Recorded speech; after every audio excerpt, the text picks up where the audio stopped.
So, dear friends of Zpráv, Galaxie, dear light warriors, this is the first conversation of several experiencers of the Montauk project that was held back in the 60s up to the 80s.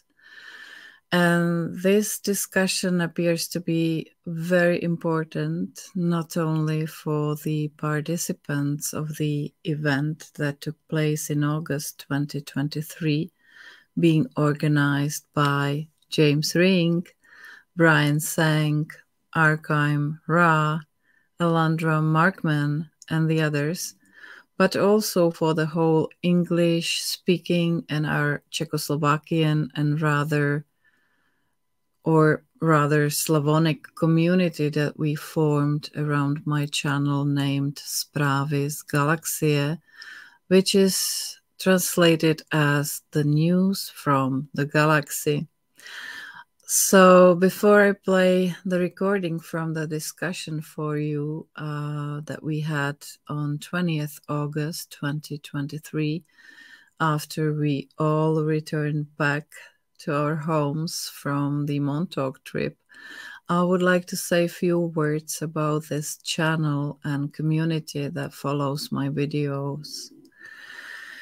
I myself worked as a translator and interpreter of English for several decades until 2010, when I was elected as a mayor of our small community, which has about 700 people. And I held this position until April 2023. So it means that I haven't used English language actively for almost 13 years. So it is sometimes a little bit challenging for me to articulate my thoughts on this convoluted subject of secret space programs, galactic nations, real history of Earth, and other exopolitics subjects which attracted me so much since I was a child. I started this channel in 2021 because I realized that our people in Czechoslovakia are absolutely unaware of the exopolitical stuff that is being discussed on the English-speaking channels. So I desired our people to know what I learned from the insiders like Corey Good, David Wilcock, Dr. Michael Sala, Alex Collier, James Gilliland, and recently also James Ring, his guests on his channel Super Soldier Talks, and Penny Bradley, the Nachtwaffen pilot, and the other truthers bringing real experiences while being taken by the military for experiments or for sinister missions that they had to fulfill. And these people are mostly damaged inside, broken with many traumas, health issues, and they are being targeted. Some of them even were killed during the history and nobody knew or knows their true story, true life story. So I decided to change this situation, at least for the Czechoslovakian public. And I started to translate books, lectures, videos, interviews, and many other sources, bringing real, true, and raw information. In July 2022, I translated and published Elena Danan's first book named The Gift from the Stars, containing description of galactic nations.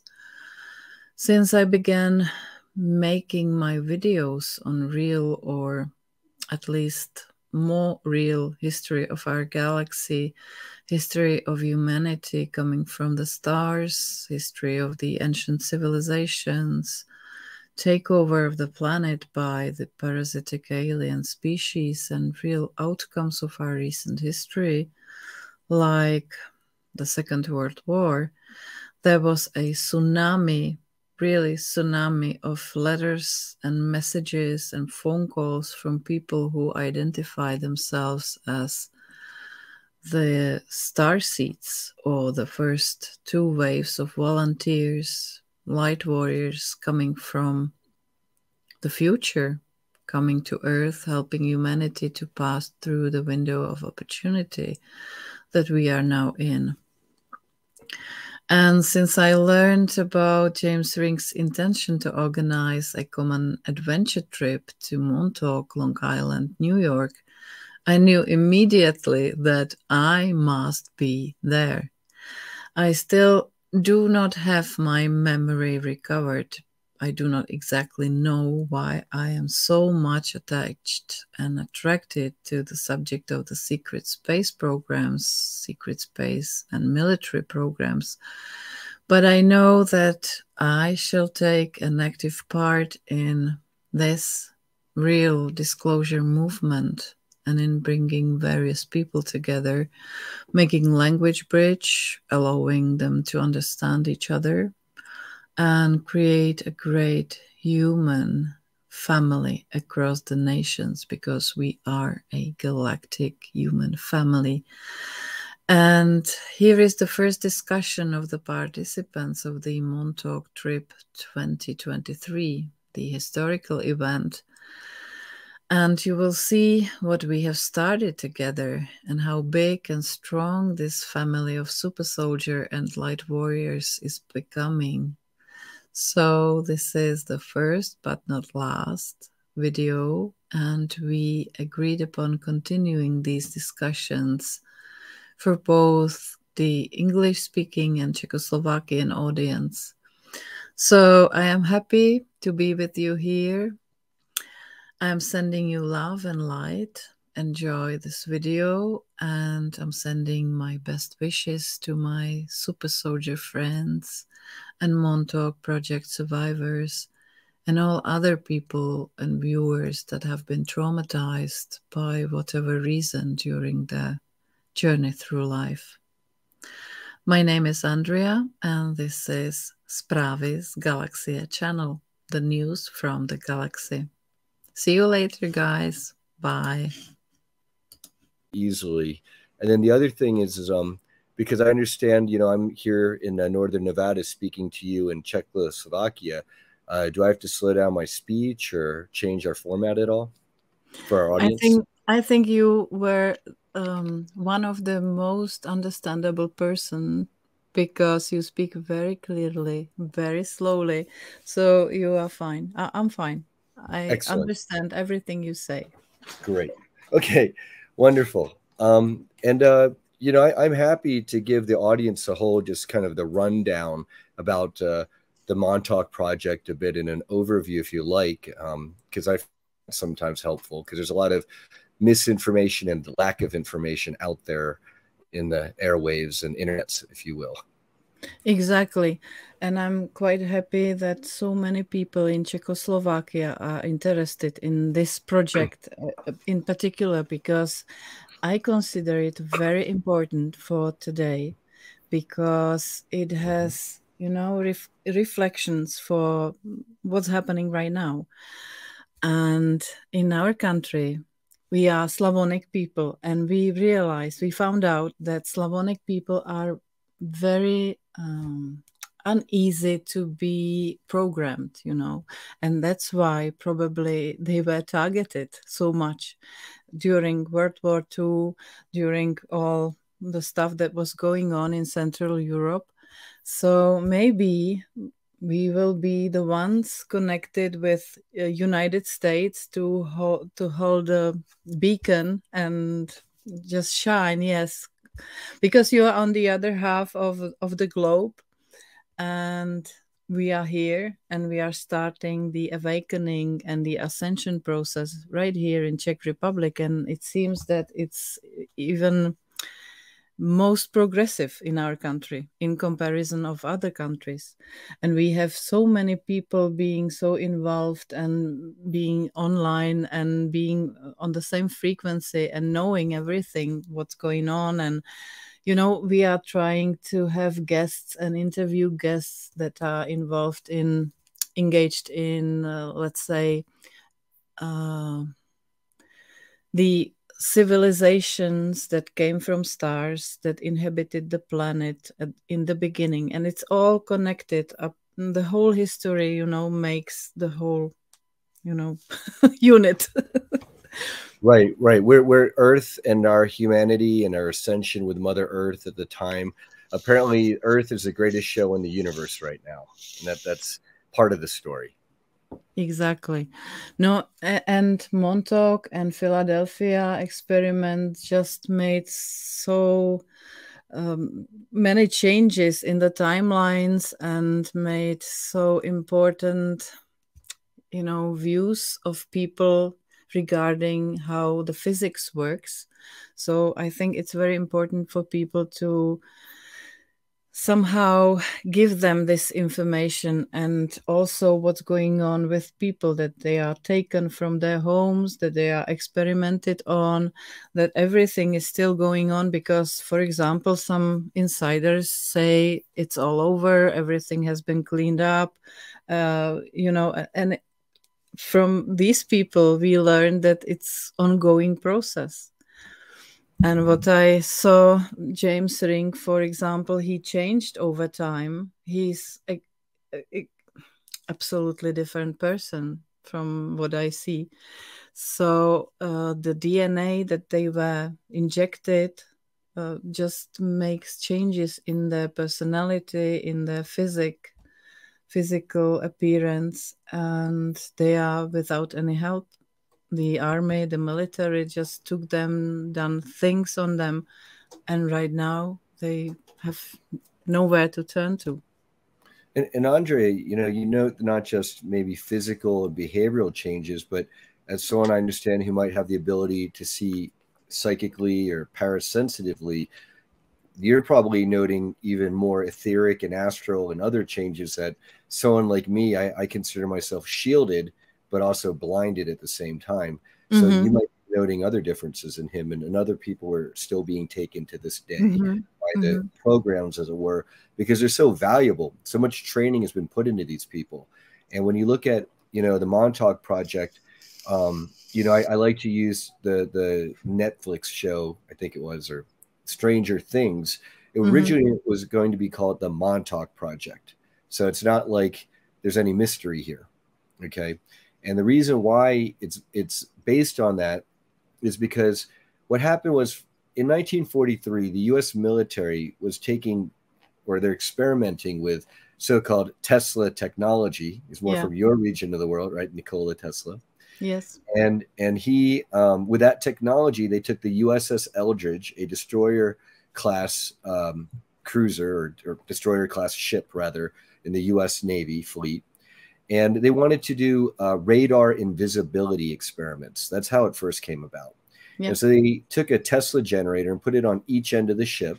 And when they ran their experiment, not only did they become radar invisible, they also became basically they tore a hole in time and space, and not in a good way. And because this is nascent human technology experimenting with Tesla tech that they didn't know much about, that ship, when it was in the space warp in time and space, was actually very horrible to the sailors who were on board that ship. And I know we'll get into it a bit later, but at least 5 of those sailors were still stuck until our Montauk tour with Andrea and friends this last week on the eastern end of Long Island, New York. So anyway, that rip in time and space, okay, led to a couple things. One is it showed the U.S. military that this stuff would work. And basically, I'm trying to pull up the sailors fused to the deck of the ship, actually, while we talk, because here's some right here. Okay. The sailors were fused to the ship. We have also these pictures. Yeah. Right. And because these experiments are so dangerous and deadly, but intriguing and important to the U.S. military, what they did is they went to Brookhaven National Laboratories in New York State on the East Coast of the U.S. And they went from there to a decommissioned Army base called Camp Hero. at the eastern end of Long Island, New York, also in New York State. And being on the east end of Long Island, New York, kind of a tourist spot, but out of the way. And it didn't become more touristy until more recent years, by the way. It's I guess to them was more of an ideal spot to run an underground military operation to basically experiment with how to alter time and space, particularly, as you mentioned earlier, Andrea, our timeline. And the gist of it is whether it's Project Pegasus or IBIS or Stargate that came out of like Montauk and the CIA and these dark projects, if you will, also done in collaboration with other countries and with a lot of the Nazi paperclip scientists imported after World War II from Germany and abroad to the US. They were trying to mess with the timelines. That's what the Mandela effect is all about, to one where, quote unquote, they win. The bad guy wins. And I know in my heart that source God is already won. We just got to, we get to choose, do we want to be on that timeline or do we want to be on another timeline? And, from the Montauk Project and then CERN, there's a lot of damage done to these timelines. And what I discovered on our trip to Montauk, we call it the Montauk Adventure Tour. The reason why we went is the USS Eldridge is known to reappear every 20 years. So think August 12th, 1943, okay, to 1963, 1983, 2003, and 2023. Okay, so 2023, that was just last week, August 12th. And we wanted to go, and we had some objectives, which I can speak to, for what we wanted to accomplish before the trip. And then I want to talk about, and I know Andre and all our guests later on who were there with us can share how we, blew it out of the water, if you will, and exceeded our objectives and did a lot more than I even knew. I've only found out about this more recently because of various sources of confirmation. Here, you can have your show back, Andrea. Yeah. I will add Anna because Anna is joining us right now. Hello. Hello. Greetings to everybody. Really nice to see you again. I just wanted to say that exactly these subjects came upon our streams recently, just by accident. Aničko, já se slyším dvakrát. Zkus to zase nějak zastavit. Just by accident, I explained to people everything about paperclip, everything about the gold that was taken to the United States, everything about the private military experiments that were done without the legal government knowing, because they had sources how to do it.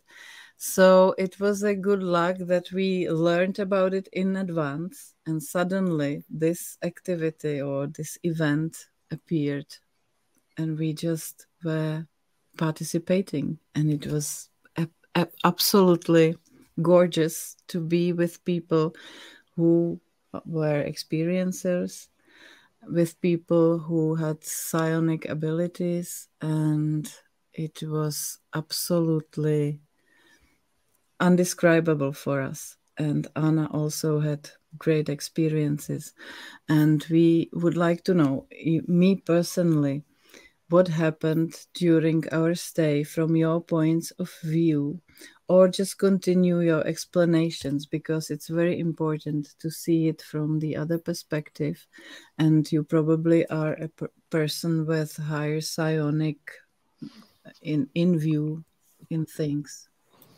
Well, I definitely want to share my perspective with you. I have to admit that I do not have my third eye is not as open as I wish it would be, because literally we could be doing vortex energy healing work with freeing millions and billions or even trillions of souls from a distorted and hurt timelines there at Camp Hero because of the Montauk projects. And I was blind to it. I felt good. I felt euphoric, but not what everyone else was seeing. Having said that, speaking of what I did see, being on the tour with the survivors of the Montauk projects was very powerful, because I was seeing it through their eyes and being able to like walk along the site of Camp Hero, for example, by the lighthouse or by the Sage radar tower and the bluffs above the ocean. I could speak to each of them, walk up to them individually and kind of question them, hey, you know, are you remembering anything here? What are you getting? You know, and sometimes you could see on their faces anguish because they're remembering times where they were literally had been beaten and tortured as children, and they were trying to run away from the guards, and they remember that bluff. Or a happy memory was they remember getting flying lessons off one of the bluffs, and they called it, it was kind of like reminiscent of Peter Pan. And there's a song that one of the people in the Montauk projects and later the secret space programs, she goes by Eve Howard online right now, so I'm not outing her or anything. She wrote a great song that was stolen called Lost Boys. And in it, they talk about Peter Pan and living underneath a town that never cared about them, and all sorts of imagery. It's basically, she's singing about the Montauk Project, because a lot of the music that we hear today was stolen from people in these programs, whether it's the Montauk Project or the later secret space programs that branched off of this. Once they had a associative identity disorder, trauma, and mind-fractured soldiers and sex slaves and technicians and what have you, then that opened up the possibility for them to do more. Unfortunately, it wasn't in the interests of humanity in general. It's for their own nefarious purposes of owning and controlling the earth. And those days, I believe, are coming to an end, thanks to work like this. I had a feeling that the horror of the place has been, let's say, mitigated or maybe neutralized. And right now it's rising up to the positive level of light because of such an intensive work of other beings, not only us probably, because there might be our extraterrestrial family or galactic family that is helping with the light to this Actually, place. I can speak to that. I have exciting news for both you and Anna here. One of my friends in our UFO Truther Full Disclosure Now ET contactee survivor experiencer community, his name is Nigel Impey, and he is a reptilian starseed of the Vril civilization, not the Donald Marshall parasitic Vril, not the Tool Nazi Aldebaran Vril, but I'm talking about the Vril, who are basically positive reptilians who themselves have been enslaved by Draco reptilians. Okay, and they were monitoring ahead of time. They knew, because I'm friends with Nigel, his starseed name is Carr. The crew that monitors Nigel and watches over him, they were monitoring our work at the Montauk at Camp Hero. Really? And also so when you guys were on the boat, you were on the boat, so they had feedback. Okay, and so I'm getting this feedback separately from Nigel. He's communicating directly with them on the ship. Okay, and they were telling me that they saw while we were at Camp Hero working on the vortex, and you'll get to hear more from our friends who join us later on the show, but an eruption of souls coming out of this vortex. And I said, how many souls? Like balls, golden orbs of light. And they said millions and billions and even trillions. And I said, how could that be? Because in the Montauk projects with the Brookhaven boys and girls and Montauk boys and girls, you know, in all their time travel experiments over 10 or 12 years or whatnot, you know, max would have been 300,000 souls of children who were tortured and disappeared. What they said, it wasn't just the souls of those children, it was the souls of all the people from all the timelines that were fractured from all this negative work that they were doing. Oh my God. Okay, that was freed. So and meanwhile, while you guys were on the boat, they saw you connecting with the sailors, who the one sailor who had his eye embedded into the hull, and then another sailor who was like so far down into the ship, he was just hidden and no one knew about him even, and how you were freeing him and guiding them out, and how it was peaceful.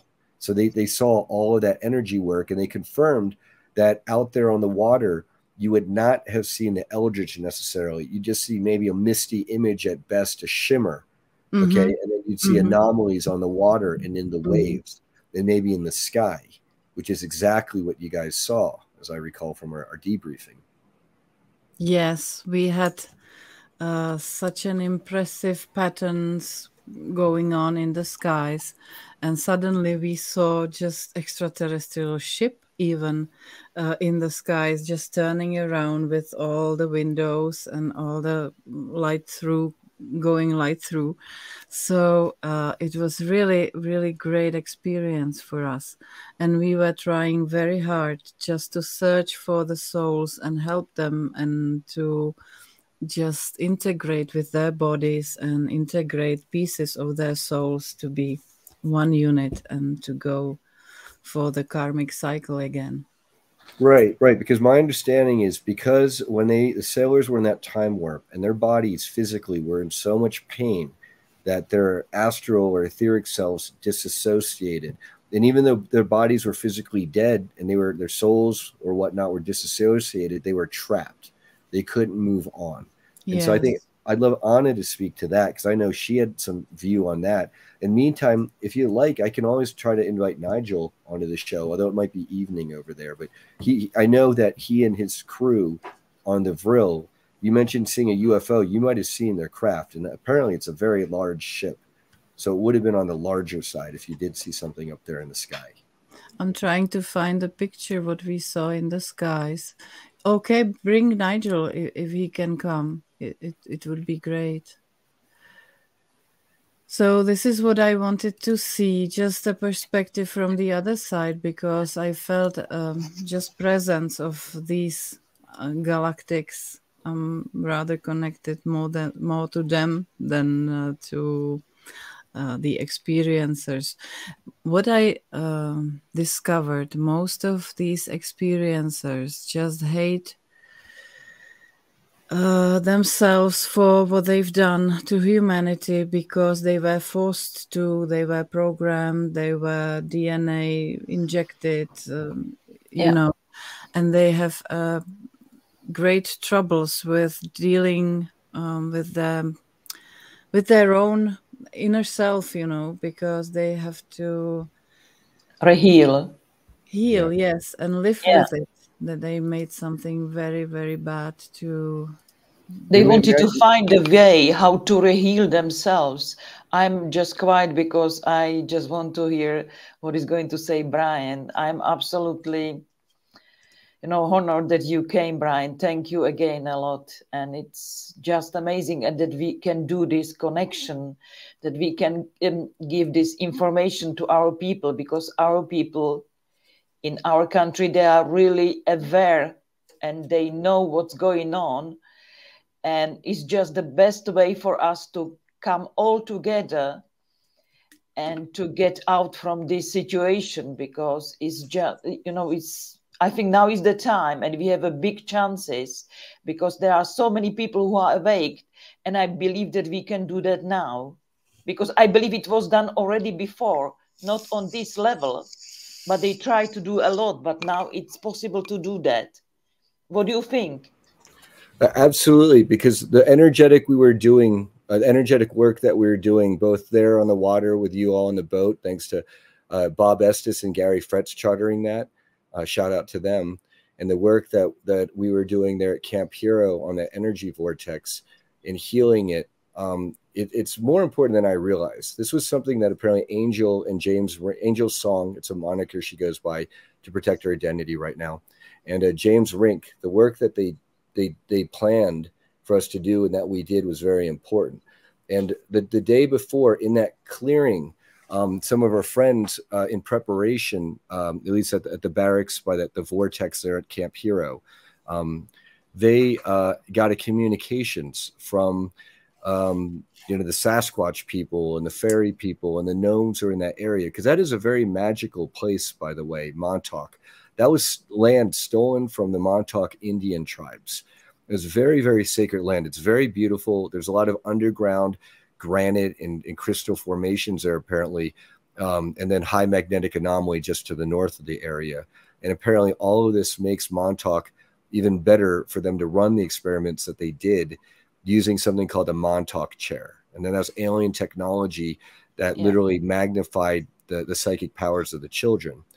A lot of people ask, why children, and this gets into the healing things that Andrea was speaking to earlier with the victims of this abuse and the survivors, really, is that children have much greater psionic power than us adults do.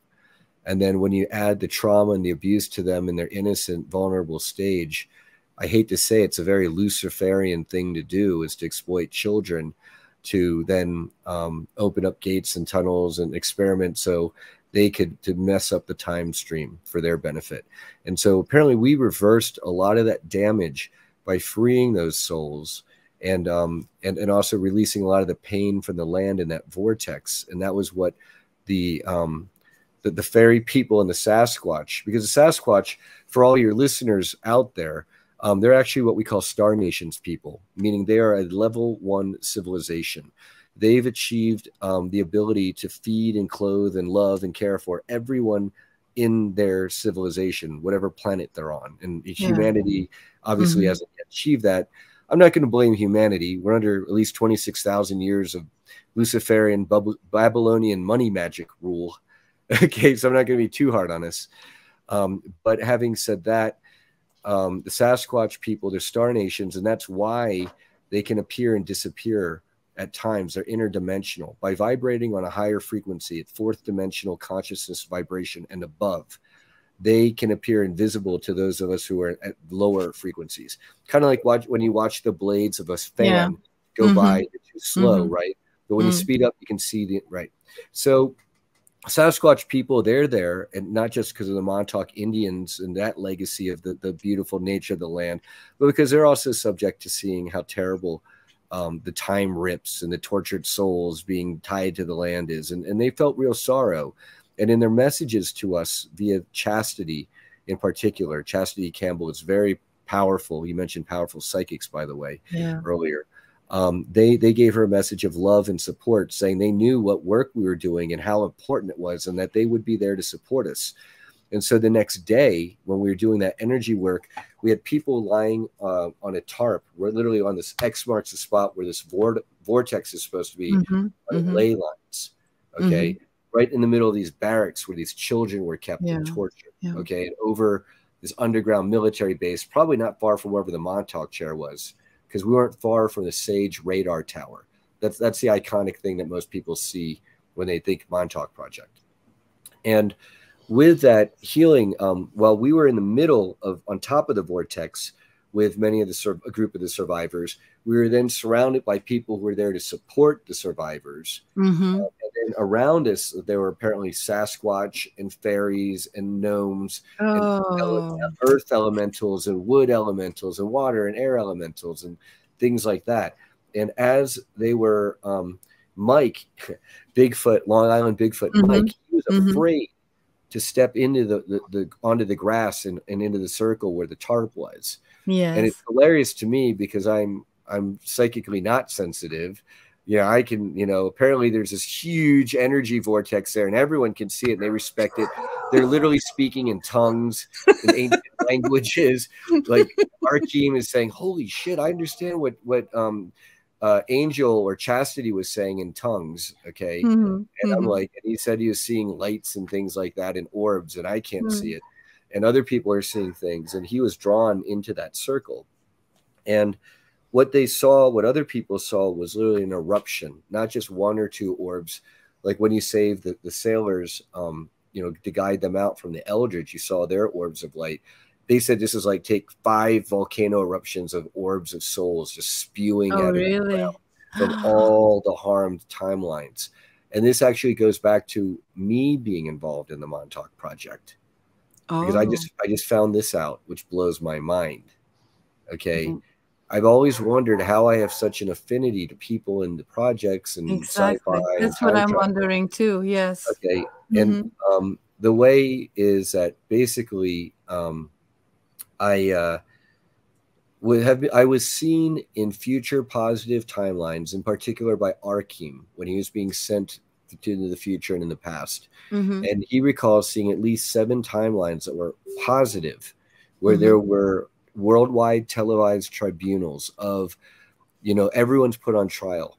who's involved. And I was talking to Arkim on the phone when he was telling me this initially. And I said, Arkim, why would they put you on trial? You guys are victims, like the children at the time. He said, yes, because we all participated to some extent or another. And they have to sort us all out. Who did what, who is who's culpable, responsible for what war crimes, even though, yeah, a lot of us were under mind control and coercion and rape and torture, and we were children, even so, during those time periods. And I get that. So we'll see, and we'll see what justice says. But I think it's going to go more easily on him and the others than it will on the real perpetrators. That's just my 2 cents. But apparently he saw future Earths timelines where I was present in a suit, and they're all on trial. And then we have these memorial garden things and healing centers starting out on Native American and First Nations lands in the US and in Canada, okay, to restore the sovereignty to the people and to kickstart us onto the right Star Trek future path. Let's start there in some places, at the bottom, if you will. And it's a good spot to start for many reasons, obviously. But my sense is what happened is they saw, who's this Chinese American guy in a suit at these things? And what happened is, what Arkim has told me is that they did something called Montauk 3.0. So anyone who's followed the whole Montauk Project series, and there's a series of books, but they're whitewashed, just like Stranger Things. And so I like Peter Moon to help correct the record, because apparently a lot of these kids were abused severely by Preston Nichols, especially that guy, among others. And what happened was they sorry, there's some echo here. Can you hear me? Oh, okay, that's better. What happened was Montauk 1.0 was severe, horrible abuse of children and a lot of experimentation just to figure out how to even open portals and go places and manipulate time and create super soldiers and sex slaves and whatnot. Montauk 2.0, they really began to get into it and have offshoot programs. Mind you, everything of this that I'm telling you is what I've reconstructed from the Montauk survivors that we've been spending time with and that we're organizing this full disclosure now movement with, to get the full truth out and to demand tribunals and justice and a proper reset and reawakening of our planet. Now, what happened was the way Montauk ended, Montauk 2.0 at least, was with the advent of one of the Montauk kids, apparently it was one of the boys, and there are also Montauk girls. Okay, real quick, they started at Brookhaven National Labs as being abused and experimented on there, and then they were later brought to Montauk, and that's maybe why there's some confusion. Well, why don't they ever say Montauk girls? Later on, there were Montauk girls. They just started off at Brookhaven National Labs, and they didn't know it. Also, a lot of these experiments and messing with. It's probably Brian is frozen. Frozen, yeah. Nemám nic. Brian's back. Oh, thanks. Sorry about that. I don't get disconnected normally. I've got Starlink now, but it's rural. But I guess I was talking about the good stuff maybe that they don't want to hear or want being said. Exactly. Where was I? Okay, Montauk 2.0. Okay, so there was always spin-off projects, and a lot of people in the audience may have heard of Andrew Basiago and Project Pegasus, and the photo of him as a little boy time traveling back to the Gettysburg Address here in the U.S. to see Lincoln speak. And the reason why I suspect he wasn't messed with, quote unquote, as badly is because his father was in the military and was involved with these projects and probably got to protect Andy a bit. Having said that, my understanding is that Andy himself is having health problems because he had to endure some of the early time gate or Stargate warp gate technology, and it can be very dangerous. So for all you would-be warp gate travelers out there, especially if it's lesser human technology, here's some tips. You apparently want to be very well hydrated, and a lot of vitamin C helps, because when you go through these gates, sometimes the human ones, at least, instead of being instantaneous, depending on how far you're going or how far back in time or forward in time, you're literally going to be in some kind of null space or warp space for longer or shorter. And when they were doing these earlier experiments, my understanding is that a lot of people died because they were held too long, traveling out too far, and they never made it back because they physically, their bodies couldn't handle it. So you want to drink lots and lots of water. Okay. But back to the end of Montauk 2.0 was with this Montauk chair. If you can imagine a chair where they put children sitting in it, they're torturing them. They're putting them into crazy altered mind states. They've got all sorts of electrodes and things wired up to their head. They're having sound and energy frequencies beamed at them.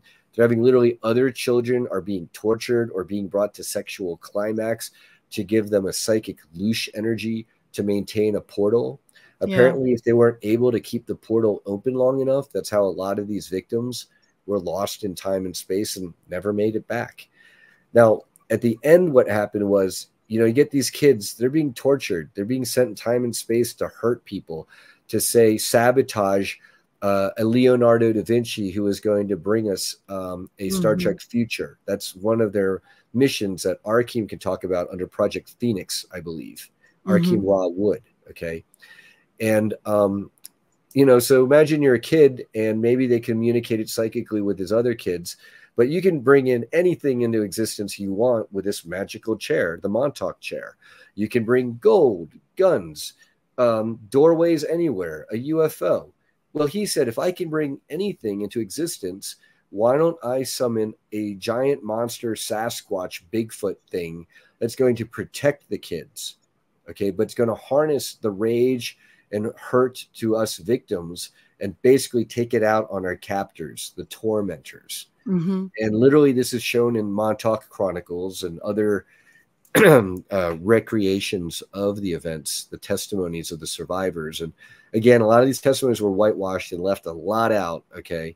And so I hope in future shows we can clear the record and bring forth more of the truth so we can get justice and reconciliation and move forward. Liberate humanity, thank you. But that eventually, that lets the Montauk kids have free run of the base. Because if all the scientists and guards and military people have either been slaughtered, torn limb from limb by Junior, okay, imagine you're outside of that base and you're part of the military special ops to go in there. Do you want to go in there? Hey, you're going to fight an invisible Sasquatch that's like makes Chewbacca look like a wuss from Star Wars. It's going to tear you all apart limb from limb and is bulletproof. Good luck with that. Okay, so that led to Montauk 3.0. It apparently, for however long, gave some of the Montauk kids free reign of the base and the time travel technology to then positively alter history. And from what Arkeem, with his spotty memory, and me, I have no memory of this, but apparently he said that he and some of the people took command of the base and somehow figured out that, okay, there's these 7 timelines out of all these horrible timelines with all this horrible manipulation where maybe, we can do better. And if I appeared, who is this guy? And, to their credit, I've always wondered, like, wow, all these people I'm meeting these days, it's crazy. I'm meeting all these people in these space programs and the Stranger Things Montauk thing. And I'm not a fanboy, I'm not like, ooh, I want your autograph and I want your picture. And, I want to be on your YouTube channel because it's so cool. Can I run your website? I've just always had an affinity and attraction because, like, I feel like we need to move forward. We're never going to get forward if people are always doing what we call the giggle factor. Ha ha, these people are talking about time travel and aliens, and that's ridiculous. Never mind the fact that there are people raping children and doing satanic ritual abuse rituals to bring us onto negative timelines. That's terrible. Okay. And so what they did is they tracked it back to a timeline where, okay, if I'm involved in it, how can we make that happen? And so here we are, and I'm very excited because apparently we've already done a lot of the work to get us there when we did this Montauk trip that everyone was on. It is like reprogramming just the past for the future, because we cannot carry the whole shit with us all the way along. And we have to go back and reprogram everything and put it in line and heal everything that could be healed. And the children have to reprogram their memories to some other memories. And then they can start all over. And this is probably what Archive meant by your participation in this.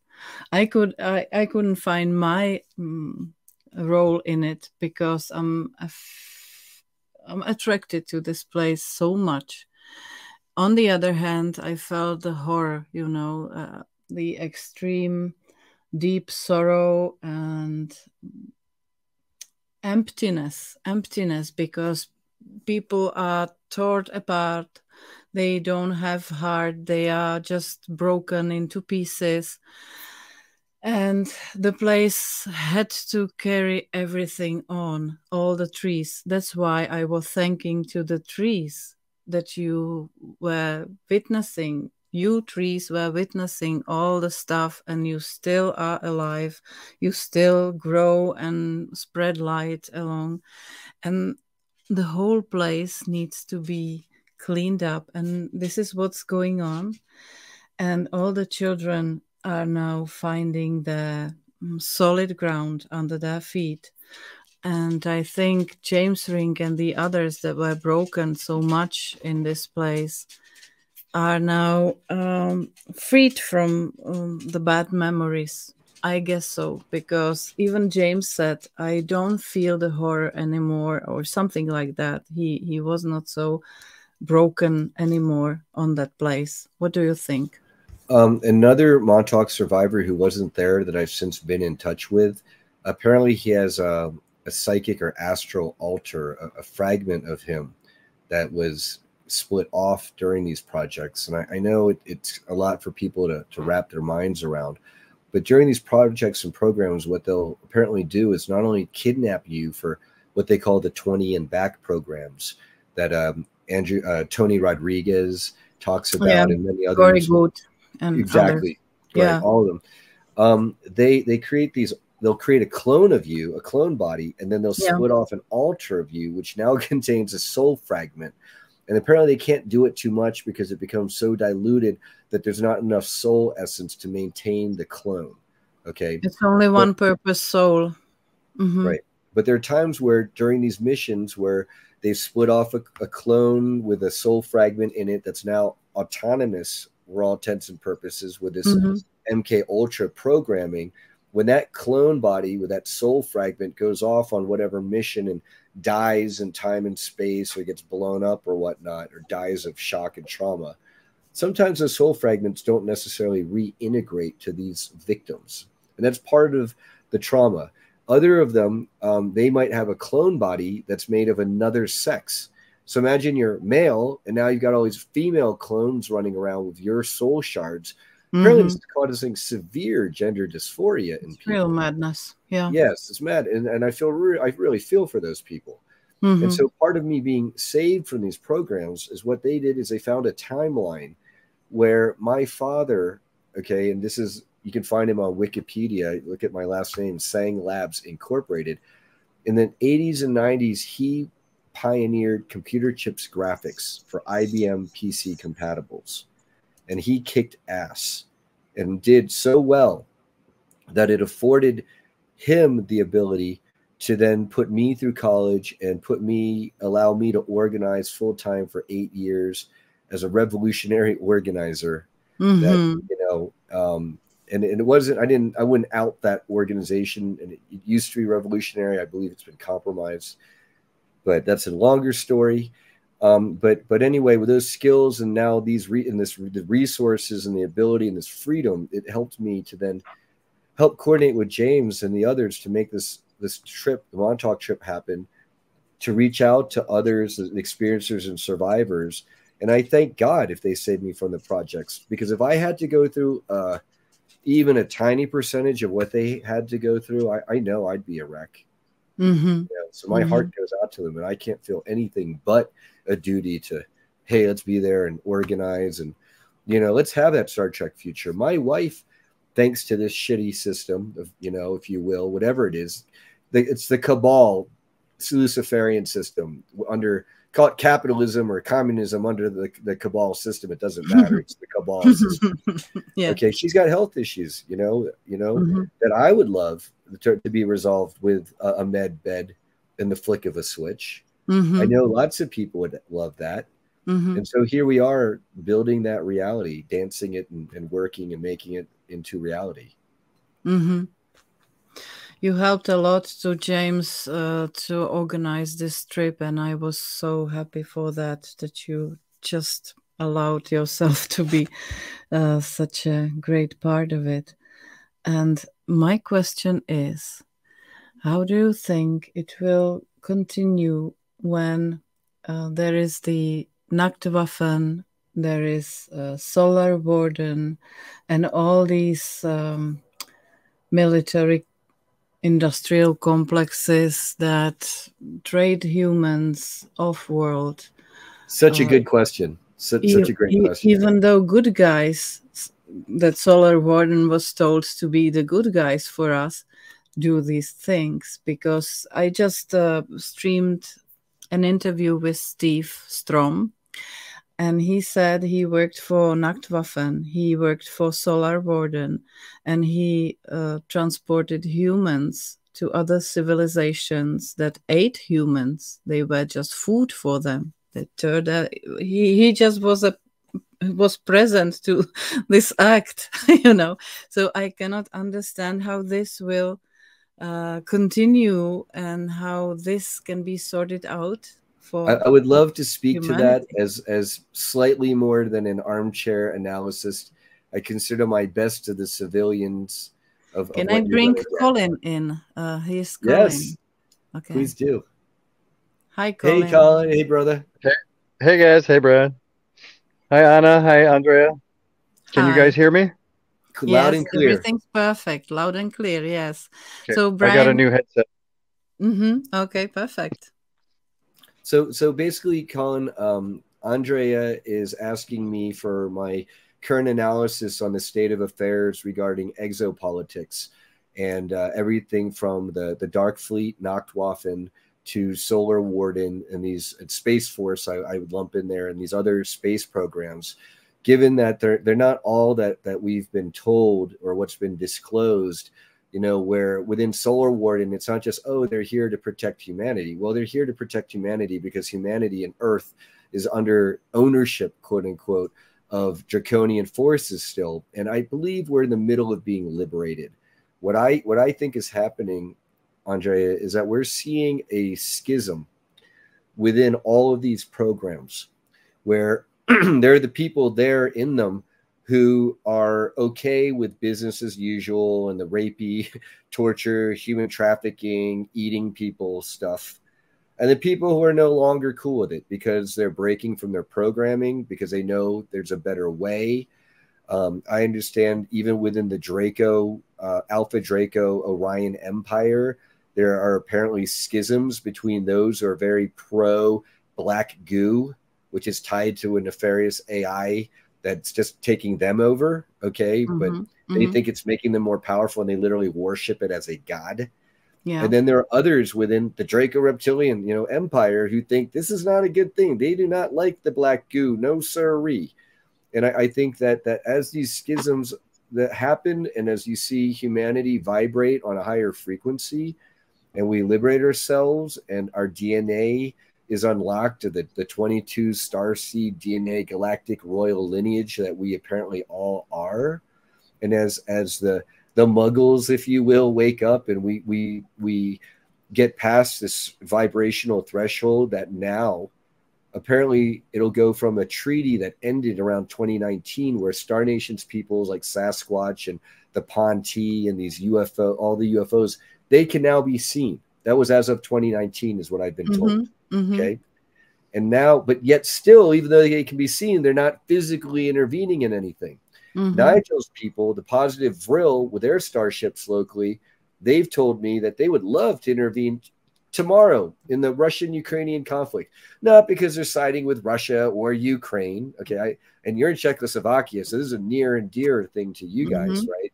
Because they just want to see us stop fighting and being manipulated by the cabal system and killing each other, okay, and raising our vibration, and they would intervene tomorrow. But because of the Prime Directive, which is a real thing, okay, Star Trek is real. Star Trek is modern day, and Star Wars is ancient history. That's the Orion Wars, which in some ways are continuing. And apparently, if you ever want to have another show, Andre, apparently I played a huge role in the Orion Wars. And I've been told this by all these sources. But back to Montauk and not about me. You know, with the elevation of humanity, because of the work we did at Montauk and because of people becoming more aware and hip to this and less mind controlled, and because the other side, they're not winning. Okay, that's the other thing is, well, what do I think about the disposition of where we're going from here? If the other side, the bad guys, if you will, were omnipotent, we wouldn't have this conversation. We'd be in some underground military base somewhere, tortured. We'd be dead for all purposes to the rest of the world. Yeah, that's what I say to people always. Yeah.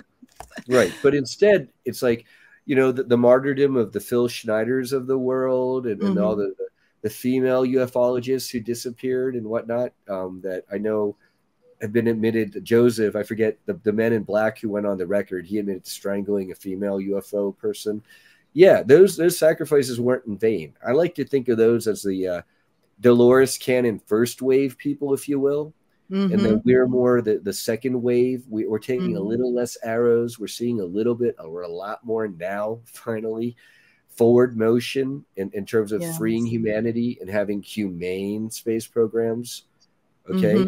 And then also, then there's a third wave. Those are going to be the children now, the indigo children who they're already psychic and they can heal you just by talking to you, you know, and they can astrally project and they can change the weather. What do you know? Those kids, they exist and they're coming, but it's on us, the first and second wave people, to pave the way so that they have a much nicer landing, you know. And I'd love to hear Colin speak to this, because when he was one of the people who was at the circle doing the vortex work, and whereas I'm psychically blind to that, Colin, I understand you could see things. And if you could tell everybody, our esteemed audience, about the eruption of souls coming out, like, that's all I'm going to say. You take it from there. What did you see with your sight, please? Well, I do have to say, I have not been feeling very psychic lately, especially in our time in Montauk. I felt like I was very third dimensional, or third density, and I was very, very much just experiencing everything as a human being. As far as the inner circle goes, it was very much, I was kind of disconnected from reality when I was in there. I was very much focused on doing the work, as that was the first time I've ever had to do anything like that. And I was told that I was required there. My presence was required. And I really was just a little bit uncertain of myself, but the others there were very certain of who I was and what I could do. So as we started, I basically just had to remove my self-consciousness, my, I guess, ego and fear of being judged. And eventually we got into unison. And I hadn't realized that my voice was very important. And basically as an instrument or a tuning device or type. So when I was working there with the others, most of what I was doing, I guess you would be called like harmonic work, where when I'm making sounds with my mouth or with my chest, I guess really it's more of my whole vessel. My whole body becomes an instrument. And at one point we were we became in unison with at least two other people there.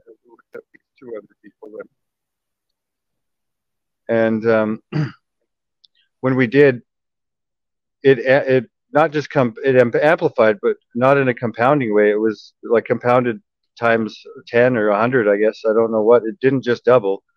But my voice was just basically creating a vibration in the area, and their voices joined in, and our energies joined in, and then we had I don't know how many people around the outer circle supporting us. And when we were in that space, I was essentially one with the team, and I was very much focused on just holding my space there and creating as the most depth with my vibration, I guess you could call it. Basically, I was like trying to shoot vibration or energy out of my mouth or out of my face hole with like a fire hose, and trying to direct it like an energy weapon almost. Yeah. And when the others joined in and it amplified, my whole chest started to vibrate down my center of my sternum, and I could basically feel like my energy body vibrating, and it transferred to my skin. And we were just really in a high, I was just in a very high vibe place. It was much better than normal life. But it was still work. Like, we were very much doing something very important. It was not a joke while being in there. So I was 100% focused on the task at hand. And I really wasn't sure what I was doing. However, at a certain point, about 3/4 of the way through, it started to feel right. And we became, I guess, we coalesced. We started to work together very well and become one mind. And there was a certain point when we started yelling down into the ground. It was like the energy went like this, and we went from up or forward to pointing directly to the ground and focusing on the space in between us. And the feeling I got was like there was a very deep, dark hole, and we were like yelling down it. There's not kind of screaming. And then at a certain point, you could feel our rage as a team, our collective rage, being focused down that hole. But it wasn't just anger and vengeance. It was healing. Like, there was a purpose behind that rage. It was forceful, but it was with positive intent. And that's around the time I started to feel like an energy, like a crystalline energy, almost like stacked up, like a tower, at a tapering tower, but it was like levels. And I could feel it coming out of the ground, or almost see it, like a light pink or purple energy. But mind you, I wasn't feeling very psychic that day. I was just feeling very stuck in 3D. So I don't know how it all played out, but eventually I stepped aside from my ego and just committed to the task. And I became one with the team there. And whatever work we were doing, I believe we accomplished. However, in the days following, every time I've stopped at a place that has a lot of grass and trees, I find myself doing work, walking in usually counterclockwise circles. That's very nice. Thank you, Brian. That's excellent. So I found myself doing a whole bunch of counterclockwise circles and similar chants and vibrational work by myself over the last few days. So I believe, after speaking with Angel, is that we are still doing this work, and that portal we're still doing work on that particular portal. And I think the second day we went back was equally as important. It was a much different feeling. And I think that's the day, I believe we damaged the equipment down there. So yes, if you guys would like to share what you have to say on that. In terms of damaging the equipment down there, Colin, I spoke with someone who's a skilled remote viewer and who's part of the Montauk programs himself, and he did a quick remote view, and he said the impression he got was deep underground there's some kind of crystal eggs or equipment that got shattered by the work that we did. He couldn't tell if it was a good thing or not, but that was a psychic impression. And then you mentioned something out when you were stomping on the ground. You had the impression, and you were told, I forget from what sources, that you might have broken some kind of portal or Stargate down there, and that was a good thing. Well, Angel had said that we had broken something, and the feeling I got was that there was like a circular disc, and when I see it in my mind, it kind of looks like a Stargate, like the ones we are aware of.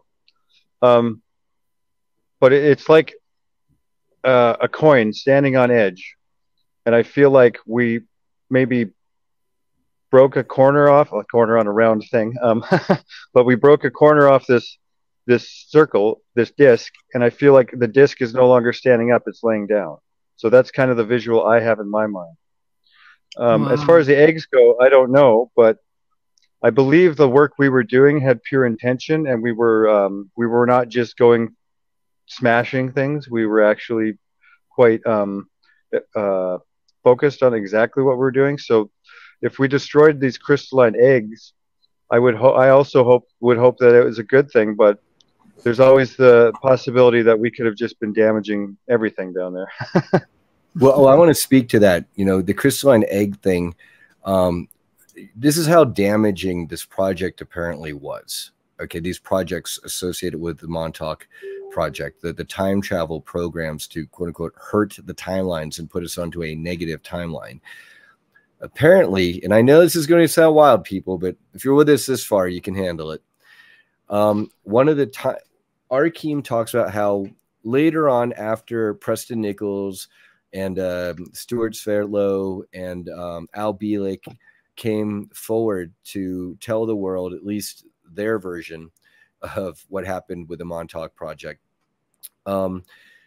Arkeem actually ended up attending a conference or two, right, where Preston Nichols was a headline speaker because, wow, he was made to look like one of the heroes of the Montauk project when he was really one of the perpetrators. He was a pedophile, everybody. He wasn't forced to rape those children. Okay, he enjoyed it. Okay, and so I just want that cleared up for the record, first and foremost. So that's not a good person.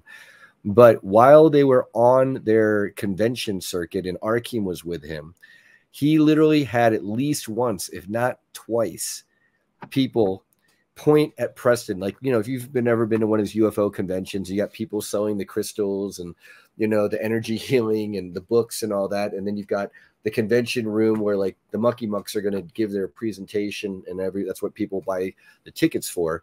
Imagine Arkeem walking with Preston by a table and some guy selling crystals who's probably an old soul starseed goes, "UMFer." He's pointing at Preston Nichols. "You're the mother effer who destroyed Atlantis. You're the one who blew up Atlantis, the city of Atlantis. You MFer blew up Atlantis. I'm going to get you, MFer." Wow. Okay, this dude went off, and you know, he's yelling at Preston. He's like headlining the thing, and this guy's running a vending booth, and he got kicked out of the conference for that. Arkeem said. No, Okay, it makes sense. Right, and Arkeem says this is not the first time that this has happened, and I've heard about. Was this in a different timeline or this timeline? This timeline that we probably healed. Okay. Oh, wow. Right. Okay. So the deal is these Atlantean red crystals are supposedly super powerful. And this isn't like the whole continent of Atlantis. I think this is just the city of Atlantis now. So a lot of people apparently, they think about Atlantis and there's really a city that had like 3 concentric rings. That apparently was the city of Atlantis. And that was like a capital or main city. But the continent itself wasn't called Atlantis. Apparently it's called Appalachia. That's where the Appalachian Mountains comes from, Appalachias. Okay. And so that city apparently, I think, and now I can ask Arkeem and others, but apparently that's what got destroyed when they did it. And the deal is that advanced Atlantean crystal technology is so powerful and it is so intelligent that the second, and people told Preston it would be a bad idea. Don't touch the red crystals. Don't mess with it. Don't do it. Don't do it. Don't do it. He apparently touched him. And the second he touched it, the crystals knew that he is evil. He's going to misuse it. This is going to be really bad. They self-destructed the city of Atlantis. So literally that's the story of how Preston is responsible, thanks to the Montauk Project and its programs, for destroying the city of Atlantis. Oh my God. I know it sounds wild. I'm just relaying. Not really. Makes a lot of sense, Brian. Talk about that, Colin. Like, do you recall any of these time travel programs and going to wild places like Atlantis? We'd love to hear it. Well, it's making a lot of sense. I mean, I don't have any conscious memory of any of the projects. That's the other thing I wanted to mention to you guys. Like, and people say they remember me and stuff. I don't remember anybody, but my whole life I've been following this unconscious knowing within myself. So I don't know. I think it is a safety measure that I don't know too much, but I seem to be being led along, whether it's my higher self or what, I don't know. But I don't get too much information, and I think it's for my own protection. However, when you say, we talk about Atlantis, and this is like wrapping up, I don't know if it's karma from Atlantis, but we're definitely dealing with stuff from there. That's blowing my mind right now, especially when you mention Preston, because I don't consciously remember him. However, this seems like this is a long, very long learning process for certain souls. And I may have connections with Preston through someone else that I was friends with in this life. I'm trying to figure it out. I feel like someone I considered my best friend may actually be an aspect of Preston. And I no longer talk to this person. But that would make a lot of sense. And there's so many parallels that are you cannot dismiss anymore. We've learned over this last couple of weeks that there is no such thing as coincidence. And everything, absolutely everything, is entangled. So the what you said about Atlantis doesn't sound crazy at all. In fact, it makes a lot of things make sense for me. However, I don't have any real specifics, but it seems like we're working out major karma from long, long lifetimes ago.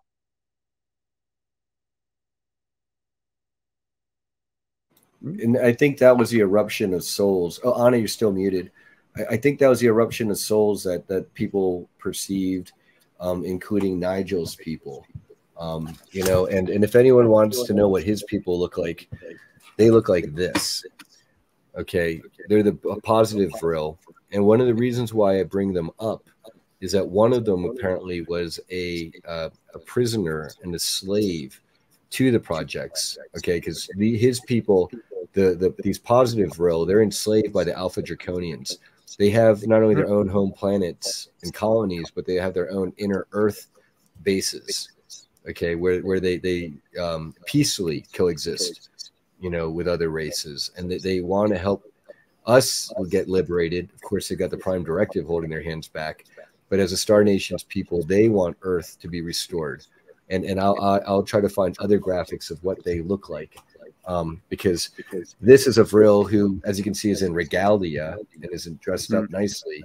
The portrait that John Whitberg did of Ezekiel, the Vril prisoner slave in the project set, was the only person nice to him, he said, in the projects, isn't wearing like regalia. It's like almost the same type of face, but isn't almost like a smock comparatively.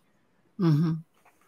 Are those positive Vril actively working with humans right now? Because they do look so familiar. So they have contactees or their own star seeds, like Nigel Impey, who I mentioned earlier. They're not able to really take a hands-on approach. They can be seen in the sky since 2019.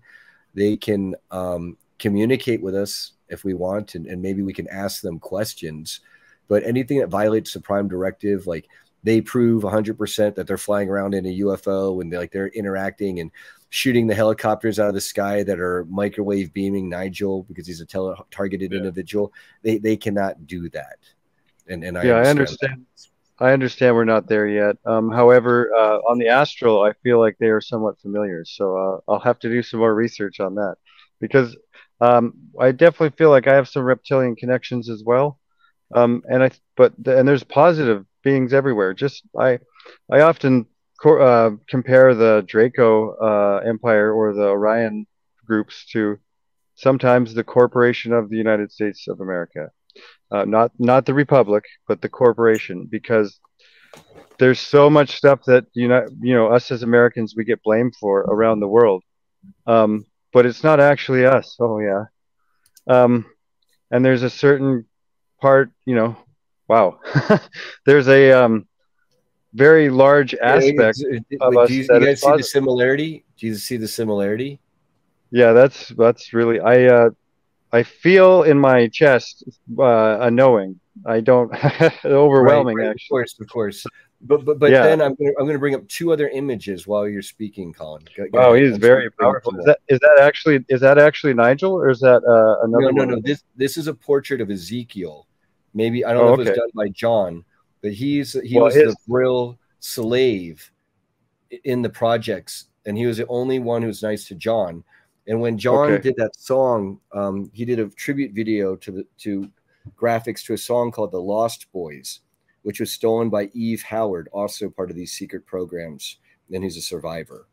And he uses his portrait. But to remember that in the song, the lyrics, it's even the only one who was nice to me was a man in the moon, but even he had to go away sometimes. That line is about Ezekiel. And then the line about living underneath the town that never cared about me, that line is about Montauk. Okay. And then I'm going to bring up a photo from John Whitberg's profile, which also I believe shows these same people. And then also a photo of statues from Japan, Horyuji Temple, I think it's called, where the Vril people visited them openly in ancient feudal Japan to share wisdom. And that's why they were, yes, we are able to speak. Oh, Andre is asking if we can speak to like them, or I'm just asking Chastity because she's here. But yes, she has her microphone muted and she doesn't speak. Oh, yes. Yeah, Chastity, if you're here, come on out. Unmute yourself. Can you speak, Chastity? Just unmute. Hello, everybody. I'm actually driving home from my second trip right after the Montauk Adventure. So I'm on the road. That's why I have my camera off and I had myself muted just in case my alarms go off on my car for any reason. Drive safe. Yep. And anyway, so yeah, just be on speakerphone and drive safe, Chastity. You're fine. And so here's another picture. It's on John Whitberg's profile, and he was part of the SSPs with a breakaway civilization. And please find him on like supersoldiertalk.com and John Whitberg just online. He's interviewed quite a bit. Also, anyone who wants to know more, feel free to reach out to me directly. Brian_sang@yahoo.com. And I've got the Willy Wonka looking profile on Facebook, censorship book. But that's how you find me. Feel free to friend me if you want to be part of the Full Disclosure Now movement. And I can see Angel. Were those those green people? Were they the Vril? The positive Vril? I believe they were Vril, positive Vril as well, just living more of like a simple tribal type life. I don't think that portrait is supposed to be 100% anatomically accurate, but the fact that there's Nigel's profile as a Vril, there's Ezekiel, who was supposedly Vril and looks just like it, and is from a second witness. Here's John's profile, because this is from his experience as a secret space program. And then here's the Horyuji reptilian statues. Okay, this is what they look like. That last illustration you showed was familiar to me. They look just like us. They're just have reptilian aspect to them. Yeah, it's kind of like that TV show, that American TV show, Land of the Lost, and the Slee stacks. Not quite like that, but it kind of gives me that feeling. Yes. What are these guys called? These are just reptilian. These are statues of reptilian beings that may have visited ancient Japan to share wisdom and knowledge, because over the thousands of years of the human race being on the face of this planet, we've been visited multiple times. Sometimes they'll come to visit because an entire tribe is going to be wiped out by fires or floods or earthquakes, and they're spirited either underground or off planet until it's safe. And then they're taught, hey, now that we're going to deposit you, here's how to do metallurgy or animal husbandry, or how to plant crops, and how to chart the cycles of the stars so that you know when to plant, and those sorts of things. And I even have alien artifacts here in my house that indicate this, that are 10 to 12,000 years old, that are from Mexico, and that I lawfully have. Anyway. Okay. Well, it seems like they care about us enough to try to teach us enough to stay alive. They want us to do well by the looks of it. I would like to welcome Angel. Hello, Angel. How are you doing? Hello. Thank you. I'm fine, thanks. I was fighting my internet. I apologize for being late. It turns out I have no internet today. Suddenly disappeared out of nowhere. Well, Angel, actually, I'm really glad you're here because while Andrea and Anna were on the boat, right? You and Colin and I and others were there, and we were just bemoaning the fact how I'm not very psychically sensitive. I can't see, and Colin, he's wishing he was more, but I know for a fact that you were getting very strong visuals, if you will, of what was going on during the vortex work. So you could please explain what was the vortex work, why the vortex work, what it did, and what it looked like for our lovely audience here. Well, what we did was we went on the Earth's intersecting ley lines, which happened to be a Camp Hero. So all the entire planet's grid lines and power points were right where we were standing, and we were right in the middle of it, the four of us, which was Colin, Chastity, and Alondra, and I. And around us was everyone else in the circle. So the way I pictured it 2.5 years ago, it turned out perfectly what happened. It was like the outside circle was feeding us, but I found out later that the entities like the Sasquatch and everyone else, the forest folk, were around us outside of our circle, also powering us up. So what we did was we formed we jumped on, it's kind of like, I see it like an arch, like the, from the Eldridge, okay? And it was formed as a result of the Philadelphia experiment. It was like what's it called? The Lionsgate portal was open at the same time. So what I see is like the Lionsgate portal also jumped on the Philadelphia experiment portal, and it formed this bridge between time. And what I did with everyone was take us all and light up every time and space that there was. And our mission was to shut down the programs, to shut down the grids, to shut, and by that I mean the matrix grids, and to take our power back, to shut down all the evil, all the nasty things, because there shouldn't be any children ever going through these projects ever again. We don't want them ever repeated. And it took all of us in every space and time that there is to shut all that down. And then we called ourselves back to ourselves everywhere that we were. And it was just an amazing experience. It was absolutely fantastic what we did. And we healed everything, everywhere. And what about the other day when we were in the circle on the ley lines? Did we just made a sealing of it or something? I would love to hear what happened to you, because I kind of let you go. I mean, I put you in the spot. We gave you the power, we gave you the energy, but where you went was entirely up to you. So I kind of put you on the middle of a, you ever see those things where people practice to jump out of an airplane? It's like this huge whoosh of air, and they can just float around in the middle of that whoosh of air. That's kind of what I picture that vortex as. Mm-hmm. And you guys were spinning and flying in that wherever you wanted to go. So what happened? Well, I was just feeding the whole group with love and light, I told you. So I didn't go anywhere far. Mm-hmm. Well, you had unlimited possibilities. So I'm a very, very large believer in, the only limitations you have are the ones you placed on yourself.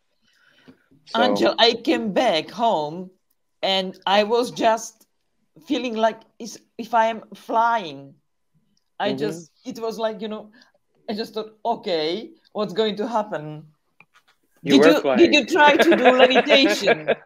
Did you try to do levitation on us? You were flying. I saw you flying. Unbelievable. And Angel, the other thing I wanted to do is to light you up to the experience, you know, because you had asked me what happened. And there are no words for all of what happened. There really aren't. yeah. There was so much that we did, and so much healing, and so many spaces in time that we reached out to. It's just, I don't have the words for all that. That's why when you asked me about it, I just grabbed you and said, let's go find out.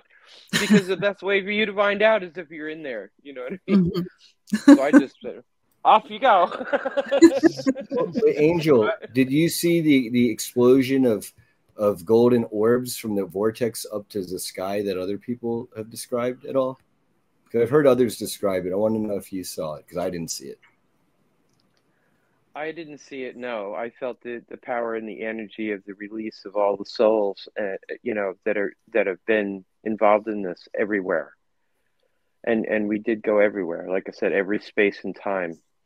So there was a lot of releasing, a lot of rejoining, breaking of contracts, which are illegal, by the way. If anybody didn't know, all your contracts are illegal, every single one of them, and for a lot of reasons.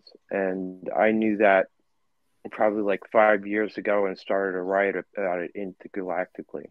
So I've come to know a lot of things about all that stuff, which all tied in being there that day. It was essential. I mean, perfect timing. Brian, could you ask her about the crystal eggs? Break out of the matrix. About the what? The crystal spheres or eggs that were under. Oh yeah. So one thing that someone else mentioned to me when they did a remote viewing of it, and they're also a survivor of the projects and space programs, is that he saw underground, deep underneath where we were, these kind of like crystal eggs or something, and it looks like the work we did shattered them or broke them.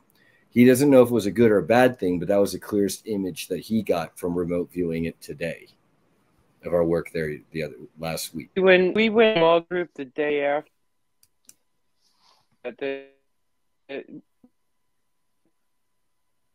You're breaking up. Could you repeat that, Angel? When we were there the day after Colin. Sorry. When we were there the day after with Colin and Anna and them, Colin got really, really angry at one point, and I knew that this is when we were all standing in a circle just holding hands before everybody laid down. We got sucked underground to some place. Uh-oh. Well, maybe she will connect again. Yeah. Wait, Colin, you want to take over? You want to take over from what Angel is saying here until she reconnects? I'm really interested in what she had to say. We need to hear that, so we'll have to get her back. But yeah, it's there was a lot of work. Unfortunately, we lost her there. But they definitely don't want us talking about this stuff, because as we've been talking over the last few minutes, my energy has improved greatly. I've been facing quite unbelievable resistance since we parted ways, and the last 3 days have been very terrible. I actually I got very ill on the drive out, and I was stuck on the side of a road at a rest stop for 2 days, unable to continue. So when she started speaking about that stuff and her connection broke down, I think that's for a very good reason, because I'm feeling much, much happier talking about these things right now. It's almost as if we're back there doing it again. As soon as we start talking and thinking about this stuff, we're activating our powers again. So they definitely don't want us having these conversations and these videos and conferences. So I say keep it up and keep smiling, keep raising your vibes. And we'll try to secure a connection with Angel right now. Everybody focus on that, please. And and that's about all I got for now. Brian, do you have anything else to talk about while we're waiting? You know, so people knows what it looks like. We had like a tarp in the center where this ley line vortex is in the middle of a roundabout there on Camp Hero, not far from the Sage Tower. And imagine like you had the inner ring of people who are on the tarp. There's like the four of you, and you brought me into the center at one point. And what Chastity says she saw of me when they brought me into the circle, and I was laying down in the middle of it, was a layer cake. And she said she saw like not only my aura really strong, but like multiple versions of me, like in a rainbow kind of effort, like a red Brian and a yellow Brian and a green Brian and a blue and purple or whatever. Oh, interesting. And yeah, and she distinctly got the words and like sword of the spirit or something. And the imagery was that I have an ability to help mend reality and bring timelines together, and I can operate in these different frequencies and then help integrate. Wow. And so maybe that's why I my role and why I was there, why I was called to be there here. I have no idea why we were there, but we were all very important. And yeah, we have to trust that crazy little voice in our heart that says, yeah, you can do this. Because without it, we would have, you know, the world would be suffering right now. So thank you for Brian for showing up. And I don't know much about you either, but I have this incredible respect and love for you. And we're all very much meant to be there that day.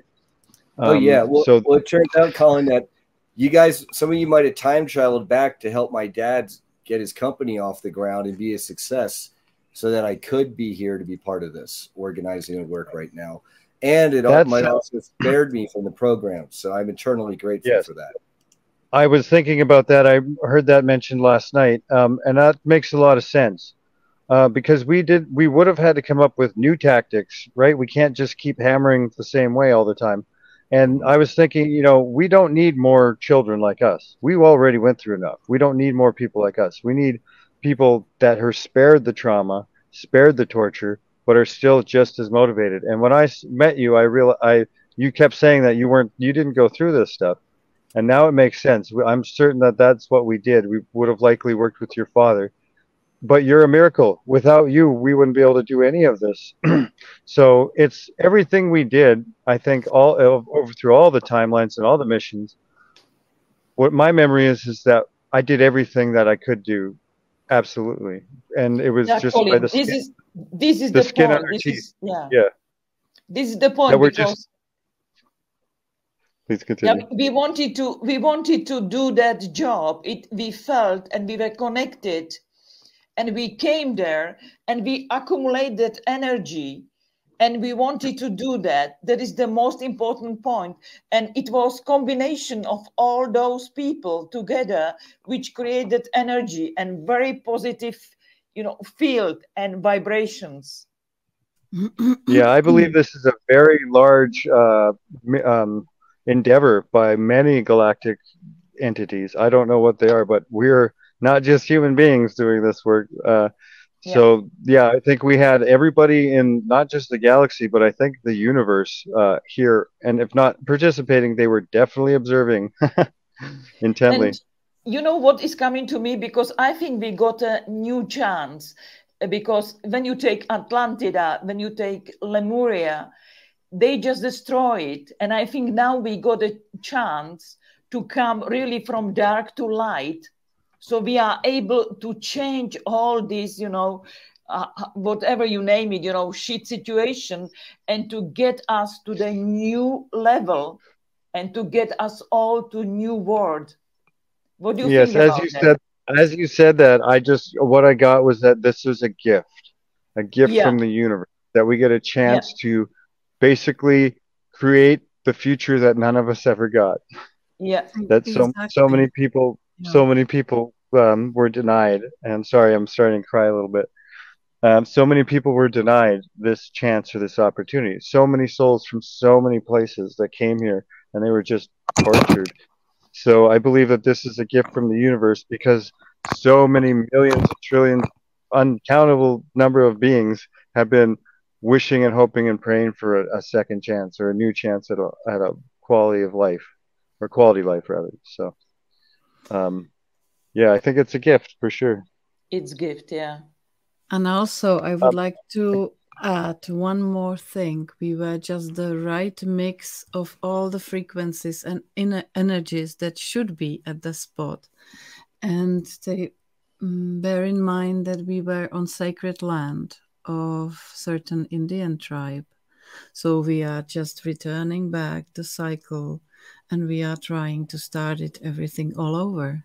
So this is another point of view.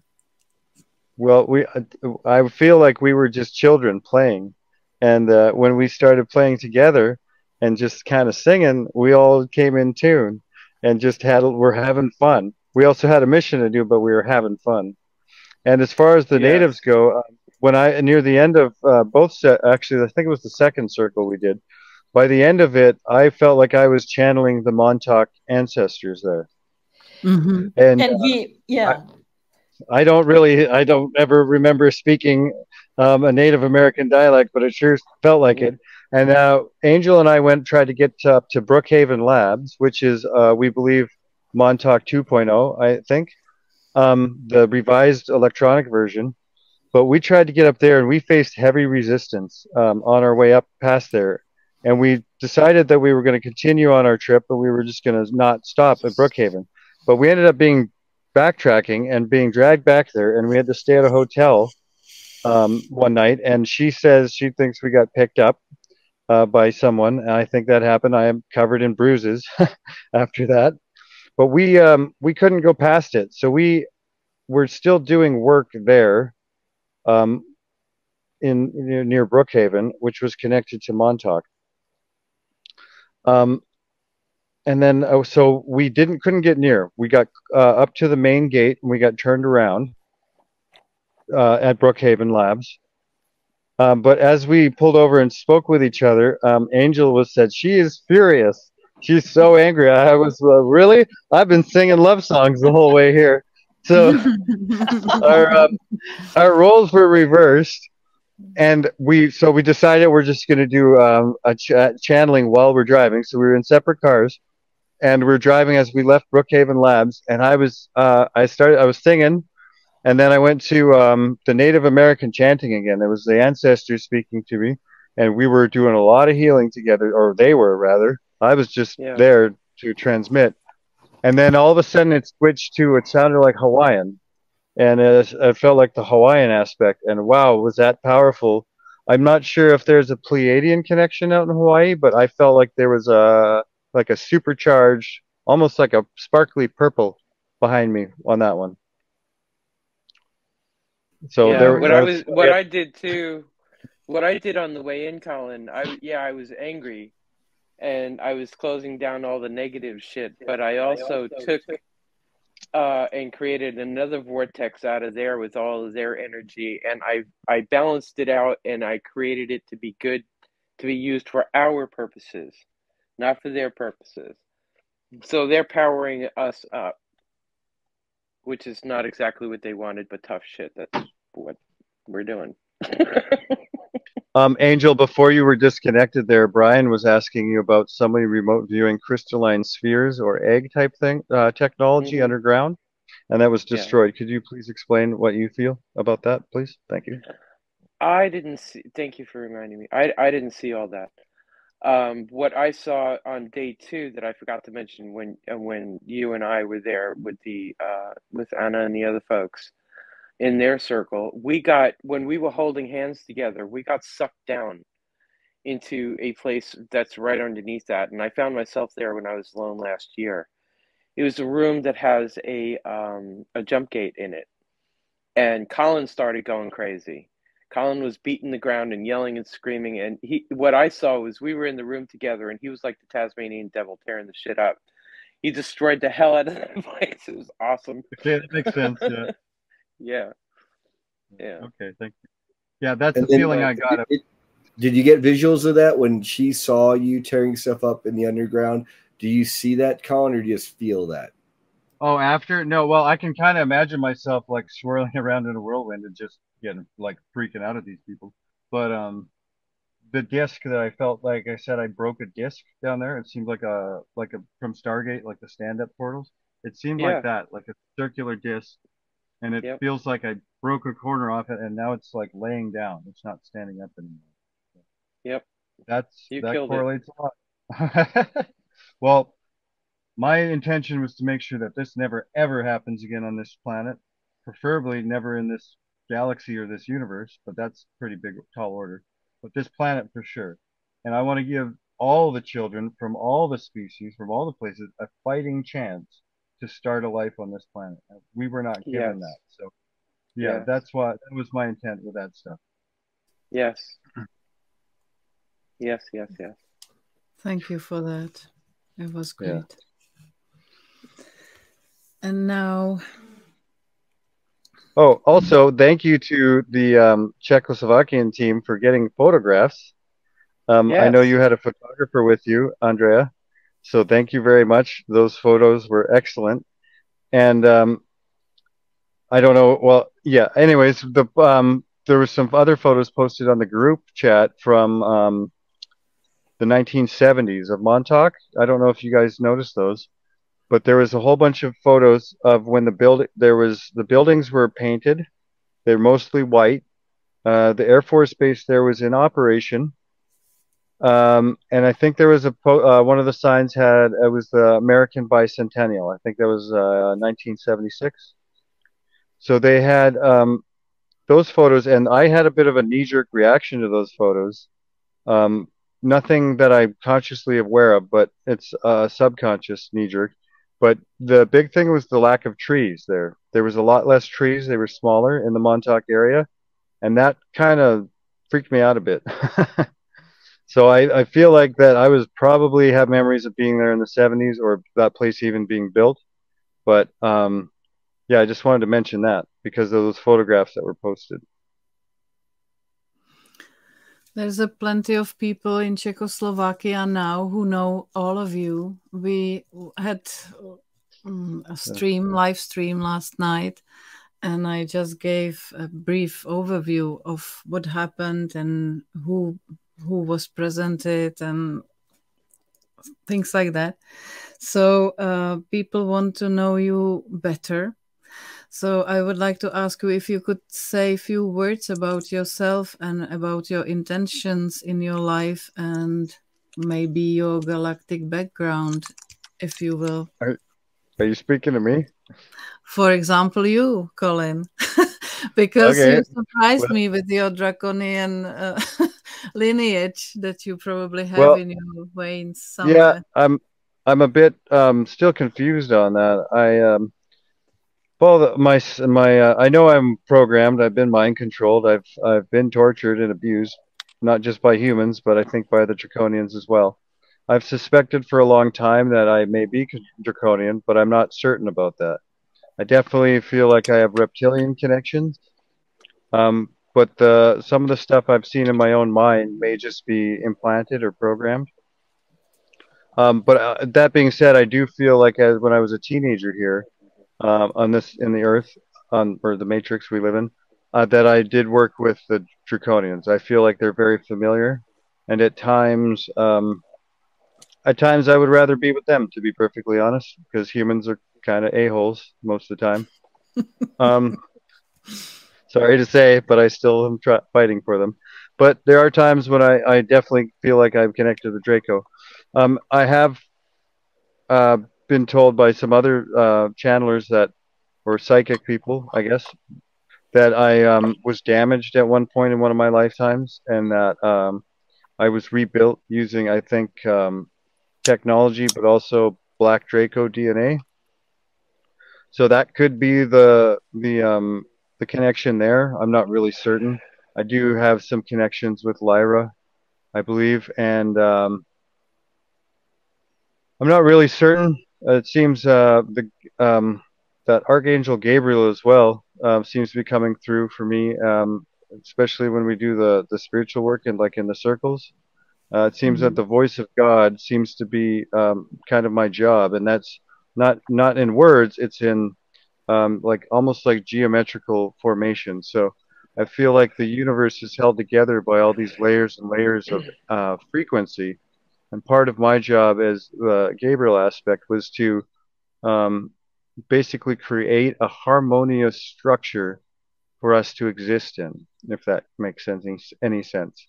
So so I definitely have a lot of aspects of myself. I feel like I don't really know. I think that's part of my mission, is not knowing what I'm doing. It helps keep me safe because I have plausible deniability. If I'm ever picked up, I basically don't know what the heck I'm doing.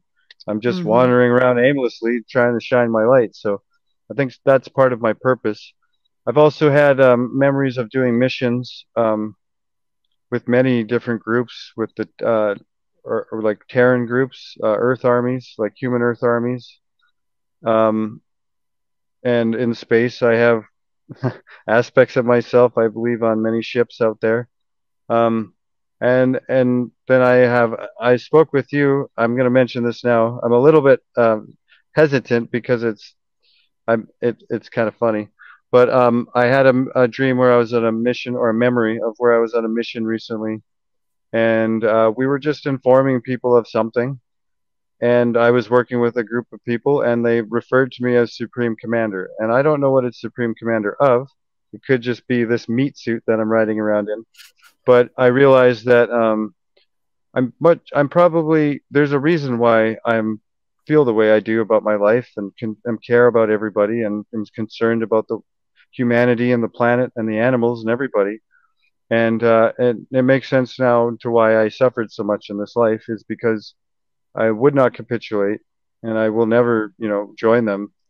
And I feel like I have aspects of myself that are very high up, that are beyond my comprehension. And speaking about these old souls from Atlantis and whatnot, it feels like there's a lot of, I don't know if it's if it's family trauma or karma or what it is, but it feels like we're, as a galactic group, we're working out our differences.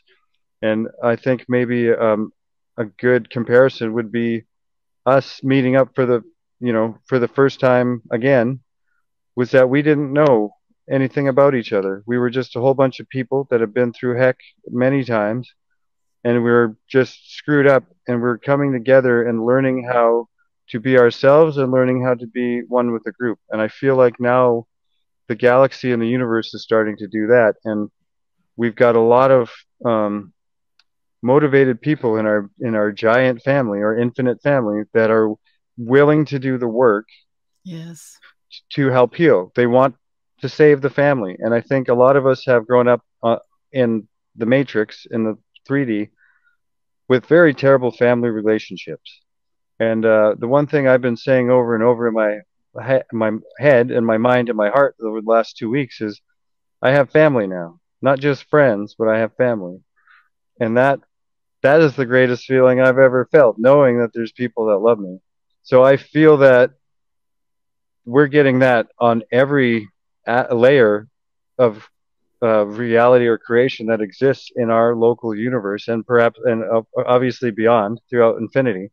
But we now have help, and we now have big help. We have big hearts and big souls in the universe that are here, and they're just as committed as we are. So I'm very glad that we're there. And that's about as much as I know about myself at the moment. I feel like I'm really small sometimes, but I'm also really big. And there's no limit to what I can do, because lately the more I get tested, the more and more I'm tested and tested, the more I have to rely on the universe, the infinite creator, and to pull my energy, not from within, from within, but from without. I'm literally calling on my other selves, my family, my friends, but the people I don't even know, or my guardian angels. I'm literally calling on them all the time, because I don't have enough energy or power to do it on my own anymore. And I need help. I need a team. I need a family. And it turns out we got it. I got it. And it's much, much bigger than I ever could have imagined. I've got friends in very high places now. And they're all here with me. Oh, Colin, so I'm very, very grateful. I'm very, very grateful that I met all of you, I think, again. But I very much look forward to us working together in the future. And wow, as I'm saying that, I just see golden light, golden sparkly light around our whole planet. So thank you so much, you guys. I love you. And on to the next person to share their story. Okay. So I would ask Angel, would you say a few words about yourself for our viewers, and what's your intentions here in this world and your galactic background, for example? Well, first thing I'd like to say is if you recognize my face, I apologize sincerely. We were all affected, we were all programmed, and we all did shit. And a lot of what happened out at Montauk was that healing, because we all know we did shit.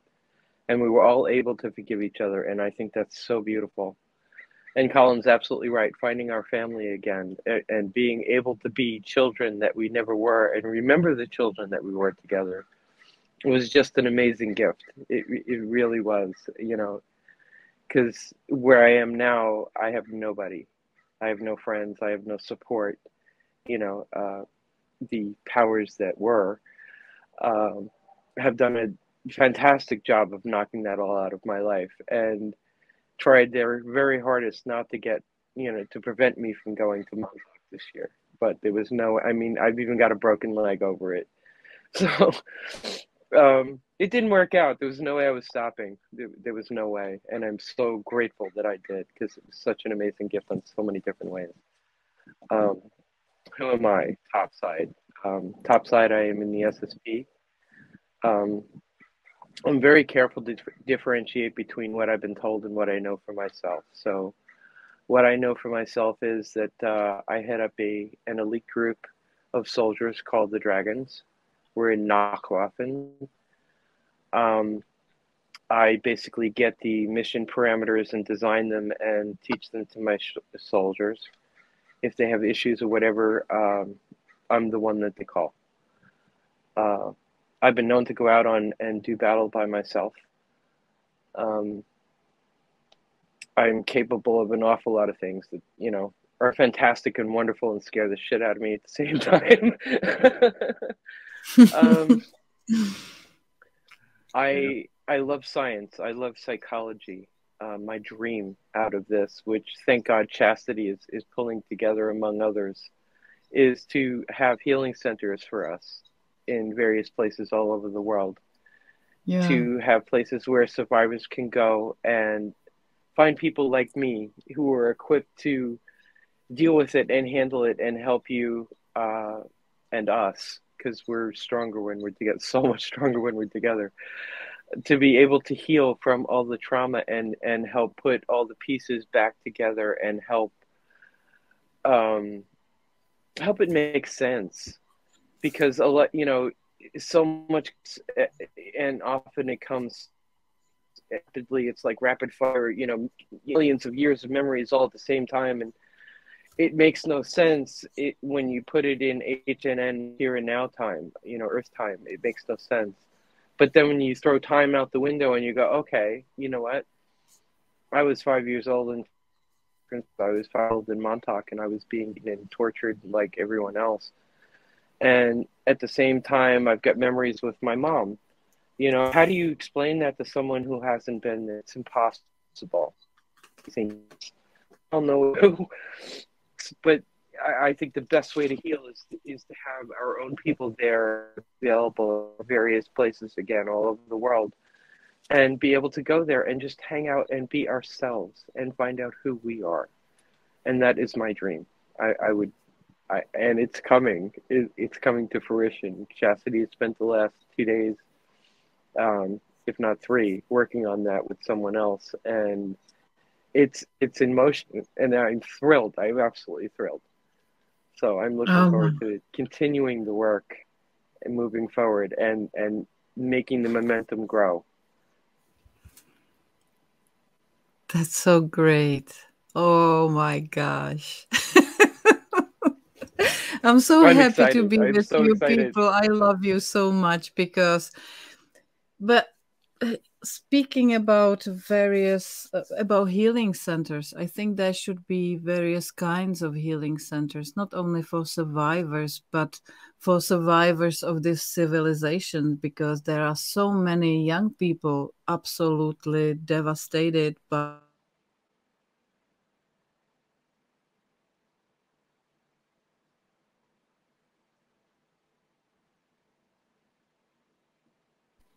Is everyone here? What happened? I can hear you. Yeah, I think it's just you who froze sure briefly, Andrea. Okay. It was Andrea who froze briefly while speaking. Okay.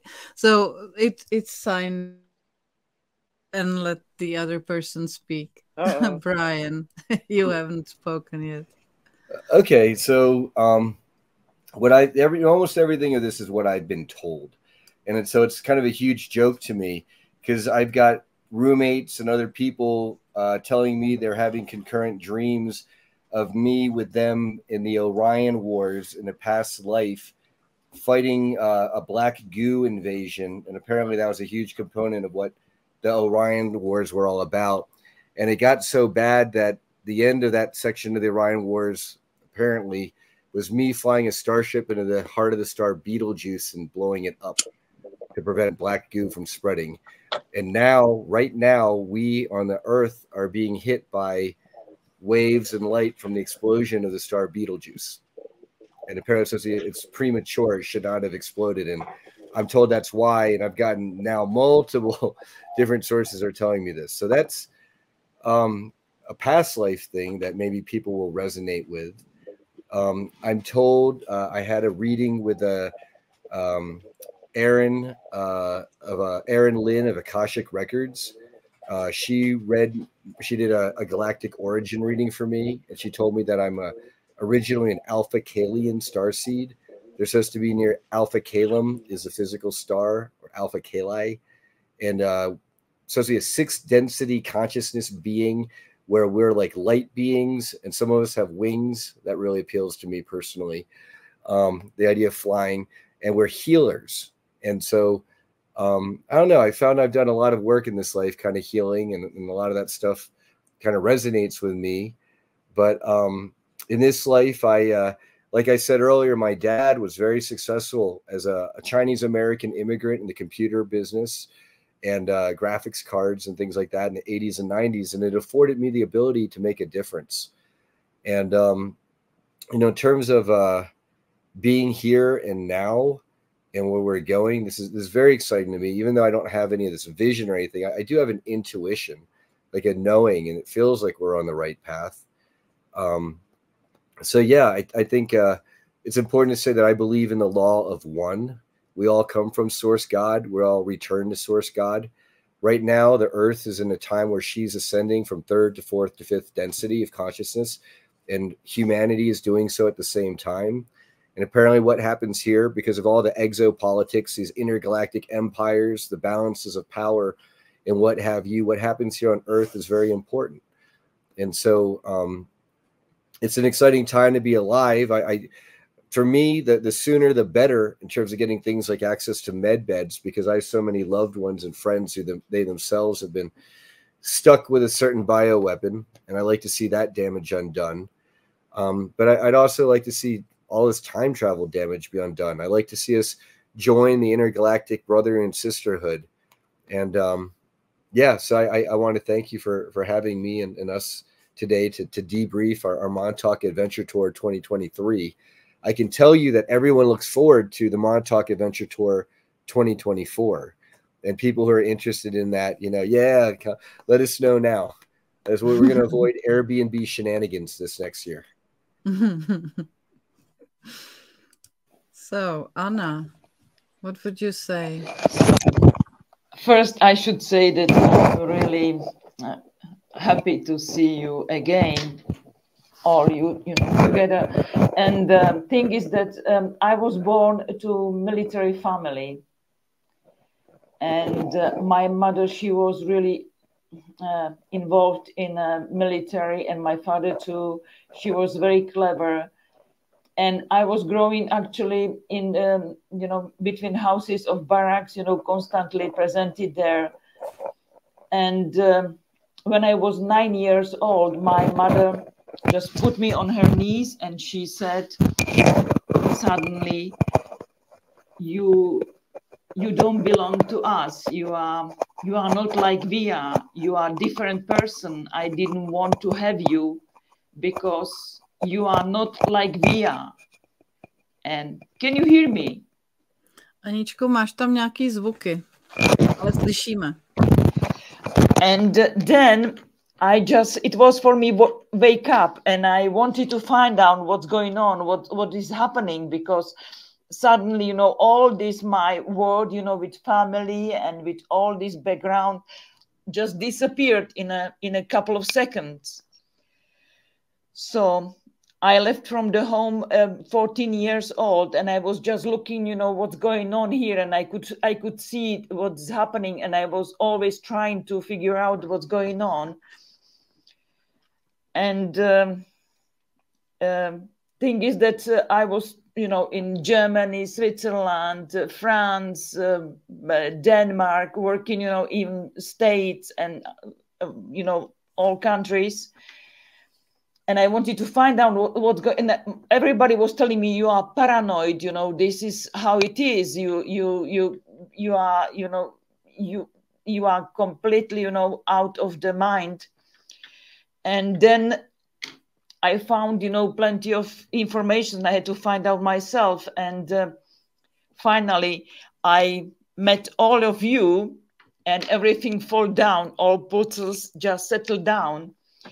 And I should say the main message from me is to forget to high level your brain, find the balance, and rely more on universe. And this is when you can get connected, and this is the real situation, and this is when I can operate as a human being. Again, thank you for meeting you. Okay, thank you. And I have to thank you all for enriching my life, because I realized that the world is not just black and white, that dragons are not bad, that reptiles can be good, that there are so many people so hurt and traumatized, and they need to be understood, and they need to be taken into our hearts. And it helps, most of all, love just heals everything. So my mission here is just to pick up information, just to suck into me all information and put it to, bring it to our people who do not speak English so well that they could listen to our conversation in original.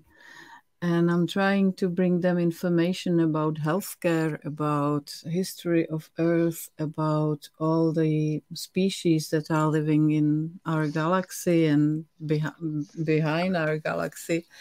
So it's a great experience for me just to be almost in touch with experiencers and all the survivors that had so bad memories, and even though they are able to go on and continue, and many people are very happy when they learn that they are not alone in this world with such feelings. And this is the example of our viewers, because they realized that they were in the middle of nowhere, alone in the darkness, and suddenly they find out that there are so many lights around them. People who felt the same, inappropriate amongst the mass society or the matrix society. And this is what we do. We just connect, we unite the world, we unite the hemispheres, because we are on the other part of the world. And even though we were raised up in different conditions and environments and in communism, and we have several or many other experiences, we just understand each other, and we are trying to find our way through all the difficulties to light and happiness and to galactic family, which is now forming and coming to us, helping. That's one of the things we did when we were in the circle. You know, all of us connecting everywhere that we are all over the world. We formed new grid lines. We formed a new power center. And from that can come everything. Everything is healed. It's all done. It's just a matter of walking into it. Nice. And that's why it's so very important for us to stay in touch and to keep communicating, and because this is definitely a work still in progress, but we're not going to let go. But it's all done. It's just a matter of stepping into, where and how and who we want to be. Hey, Brian, could you look up the Schumann residence for the last couple of weeks? I don't know if there's any spikes in the Schumann residence, but I'm curious to know. I can check. I know there for a fact there have been spikes because other people have been posting it. I just want to show that right here. This is like Google Earth with the overlay of the magnetic, sorry, the ley lines, if you will. Oh, sorry, let me put my dog down. Here we go. And right here, these lines right here. I think that this map is not exactly perfect. I suspect that this intersection of ley line might be here on top of Camp Hero where we were at doing that work. Or, yeah, I think you're probably right. Even if it's pretty close, I think that's almost good enough. Yeah. And then when I look at the magnetic field map, okay, apparently a lot of, what do you call it? High strangeness happens where the purple is, where this is high magnetic anomaly as opposed to low magnetic anomaly. And so if you look at where Montauk Point is, it's just right here. And so there's a gradient there. And I don't know if that has anything to do with it, but I would not be surprised. Yeah, I wonder if that's how they can get away with what they're doing, is right on the edge of that. Yes. That's interesting. Also, I wanted to mention what Andrea was saying, and Angel, everyone, but is in the future we need to starting now, is we need to step into this. We basically set the intention for the planet and the galaxy, and now it's up to everyone, including ourselves, to step into it. So if you have darkness within you, it's time to it's time to release it, and it's time to seek the light. I've noticed over the last 3 days since being separated from these people that my life is not just happened because there's so many layers of attacks and resistance here that when I got back into the real world by myself and I got separated from the rest of the group, I realized, well, I thought I was going back into my old life. No. I'm supposed to be living in the light there. This pain that I suffer on my own in the 3D, that is all attacks. That is artificial. And it is intense, I can tell you that much. But what motivates me from here on out is knowing that I have friends and family now. They are out there, and we will be reuniting again this time next year, and I believe much, much more in the future. And we are making our group, our team, exponentially bigger, and soon it will include everyone, every single being on planet, the galaxy, the universe. So to those people that are still suffering, and if you're watching this saying, oh, I wish I was there, I wish I was there. First off, it was a life-changing experience for myself and the others. It was absolutely necessary. But if you did not go, do not be sad, because it was a very intense trip. It wasn't just fun and games, and it was a lot of work. So we had missions, very important missions to do. And so I'm trying we got to get focus. Yeah, here we go. That's okay. There we go. Did even though you weren't physically there, trust me, you were there. We grabbed you. Yeah, that's the other thing. We were. So my further point is that we're continuing. Thank you, Brian. Does it say if there was a major spike or anything, or is it just we're going off visuals?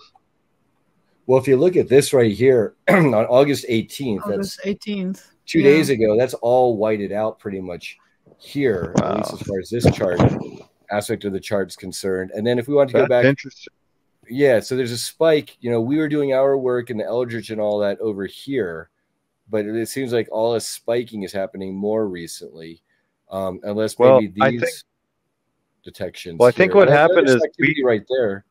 You can see. I think what happened. We were speaking to the collective. So I think by the 3 days later, the collective is realizing what's going on. So back to my inspirational speech there. To the people that are maybe suffering right now still in the darkness and seeking light, my suggestion to you is find the light within yourself, within others. Go walk in the grass. Go breathe. Take some deep breaths, 10 deep breaths or 8, whatever works for you. But do whatever you can, because this is essentially the end times. Like, this is war. This is the culmination of a spiritual war, and they are not holding anything back anymore. So the only weapon I have right now is my smile. If I am not smiling all the time, my vibration is low. And the time we spent with the people in person was helpful. These calls are helpful. And even if you're just a person that doesn't know what's going on in your life, just smile if you can. Practice smiling in the mirror. It helps. I've had trouble smiling for a very long time, and crying. I haven't been able to cry for about 10 years. So what I can tell you is we all need to release this trauma.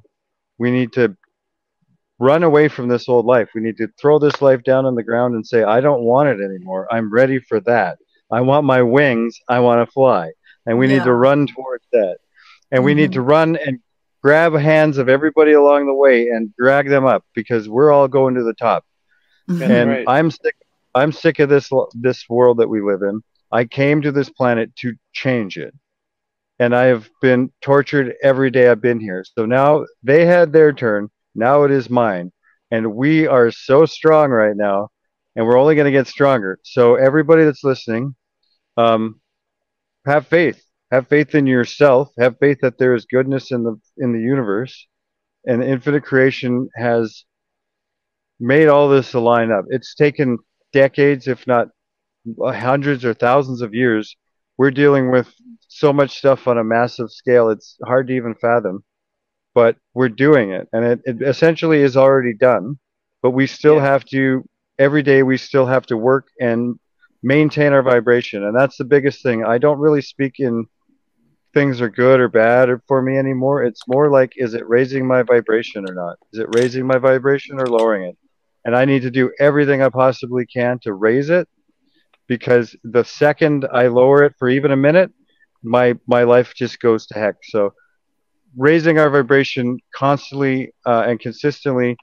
And now I talk to everybody I can all the time, sending messages, texting, calling, even telepathic connections. I have that now with people that I don't even need to call you on the phone anymore. I can just imagine this person and think of them, and they send me love immediately.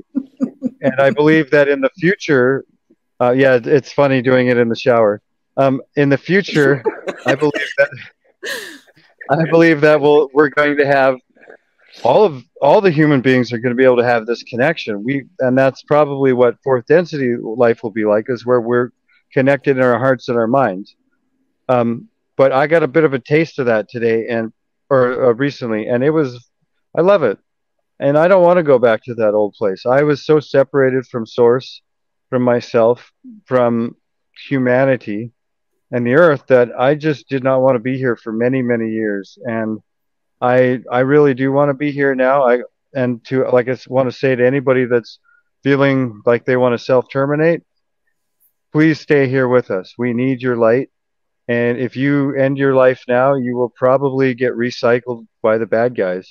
And I stayed alive through all this, even when I really, really didn't want to, because I knew that if I quit now, I would lose everything, and we would probably lose the planet. So stay alive, stay on track, keep your chin up, literally, it helps, and smile, and look at the sun, get your feet in the grass, connect with anything you can, a plant, an animal, yourself, the sky, whatever, and we're all in this together. Have faith, because we're winning, and it's going to be very soon. The veil of the matrix is going to, I think it's going to just break down completely. And one day everybody's going to see the world. Down. Yeah, everyone's going to see the world for what it is, and they're not going to know what to do. But we know what to do, and we got to make things wonderful. So that's your order. Make everything wonderful again, everybody. Can I speak to that? If I may interject also, a very big part of that is turning off your TV. Don't pay attention to the show that they're presenting you, because it's always an us versus them game. It always is. One thing after the other. Don't tune into that. Don't give it your energy. Focus on where we're going and what we're doing. Give that your energy. That's vital. Unity. Absolutely vital. Unity. Yes. Yeah. So there might be a couple funny stories about people sending love to each other while they were in the shower. and misunderstandings out. They remote viewed me while they were in the shower. They were masturbating me. I've heard of this stuff going around in the community. Not me. I don't have remote viewing capability, but that's what I heard people. So that's kind of a joke, I guess, around the ET survivor community. It happened to me.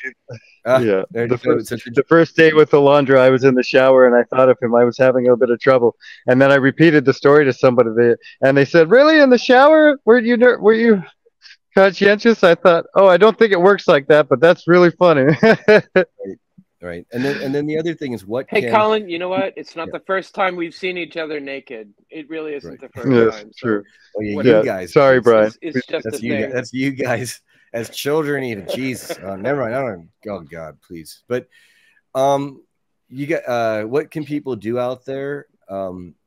If you're a survivor experiencer, write down the chronology as best you can of where you were born, when you remember being taken, anything you remember. Just get your chronology down. Then write down a summary of that chronology. And then given your chronology and your summary, this is your testimony. So we're not going to get into intellectual property disputes or they stole the script for my book. This is your legal binding testimony. Okay. With that, we're asking everyone to come up with a set of demands. Our united set is for televised tribunals and justice and full disclosure for everybody involved in these programs and all the island stuff and minors and all that, and the jabs and things like that. And if you want to get involved in a coordinated fashion, please reach out to me and I'll coordinate you with the others here and there. So you have resources. And the pay that we're owed. We want our back pay, man. That's right. And in the meantime, okay, I'm giving my own donations, monies to make sure, thanks to the time traveling that was done on my behalf, to keep our survivors afloat and functional and able to be in it to win it. So anyone who wants to donate for computers and laptops for people who are in this movement, who need that sort of tech support, any support, that is much appreciated. I'm going to be coordinating all of that. Already am. So thank you. Thank you, Brian. I'm on Facebook, Brian Sang, and then I'm also, my email is brian_tseng@yahoo.com. Okay, sorry again. Thank you, Brian. Can I add something to what Brian said? Sure. This is basically, I've just been starting to think about this, and thank you, Brian. But he's right. The tribunals, I believe, are coming because that is what I want and what everybody else wants. We want justice. I'm not sure if it's going to be like televised or how it's going to go over with the public, but it needs to be recorded, at least with the military or whoever's in charge of this. There's got to be an authority on the planet that's going to be heading this. So I've told myself recently that that's why I've stayed alive, and I'm willing to provide my testimony because it will be very important. And I understand that there's going to be a lot of people that are going to have to face what happened to them, and providing testimony may not be in the cards for them. They may not want to, and that is fine too. But for those that are able, I do advise to do what Brian said. Make a timeline, even if you're not 100% sure about what it is. Just write it down so you can remove it from your mind for a while, and then it's on paper. But at some point, I believe we're going to have to perhaps sit in front of a court or a witness, and we're going to have to tell this stuff. And it's going to be difficult, but we all have to tell our story as accurately as we can, and without emotion, if possible, because there are going to be a lot of negative things that happen, a lot of things that we did to people we love to get here. And I know I've done terrible things to people I love. I apologize to all of them. But the end, this was the end goal, was winning this galactic war and saving this planet and everybody in it. So despite what we've all done, it was for a good reason. We may have to face the music on it, but I believe that in the end, those that have true goodness in their heart or pure intention will be absolved of everything we had to do. So keep your chin up, prepare potentially to have your testimony submitted and to be taken seriously in the world. Thank you. Great, guys. I'd like to stick in one teeny little thing too. If you were a child of the programs, this is what we were given as children. Whoops, where is it? There we go. By this company, Suspended Solutions. You want to get the liquid? I will go ahead and post a link in the chat later where you can find it.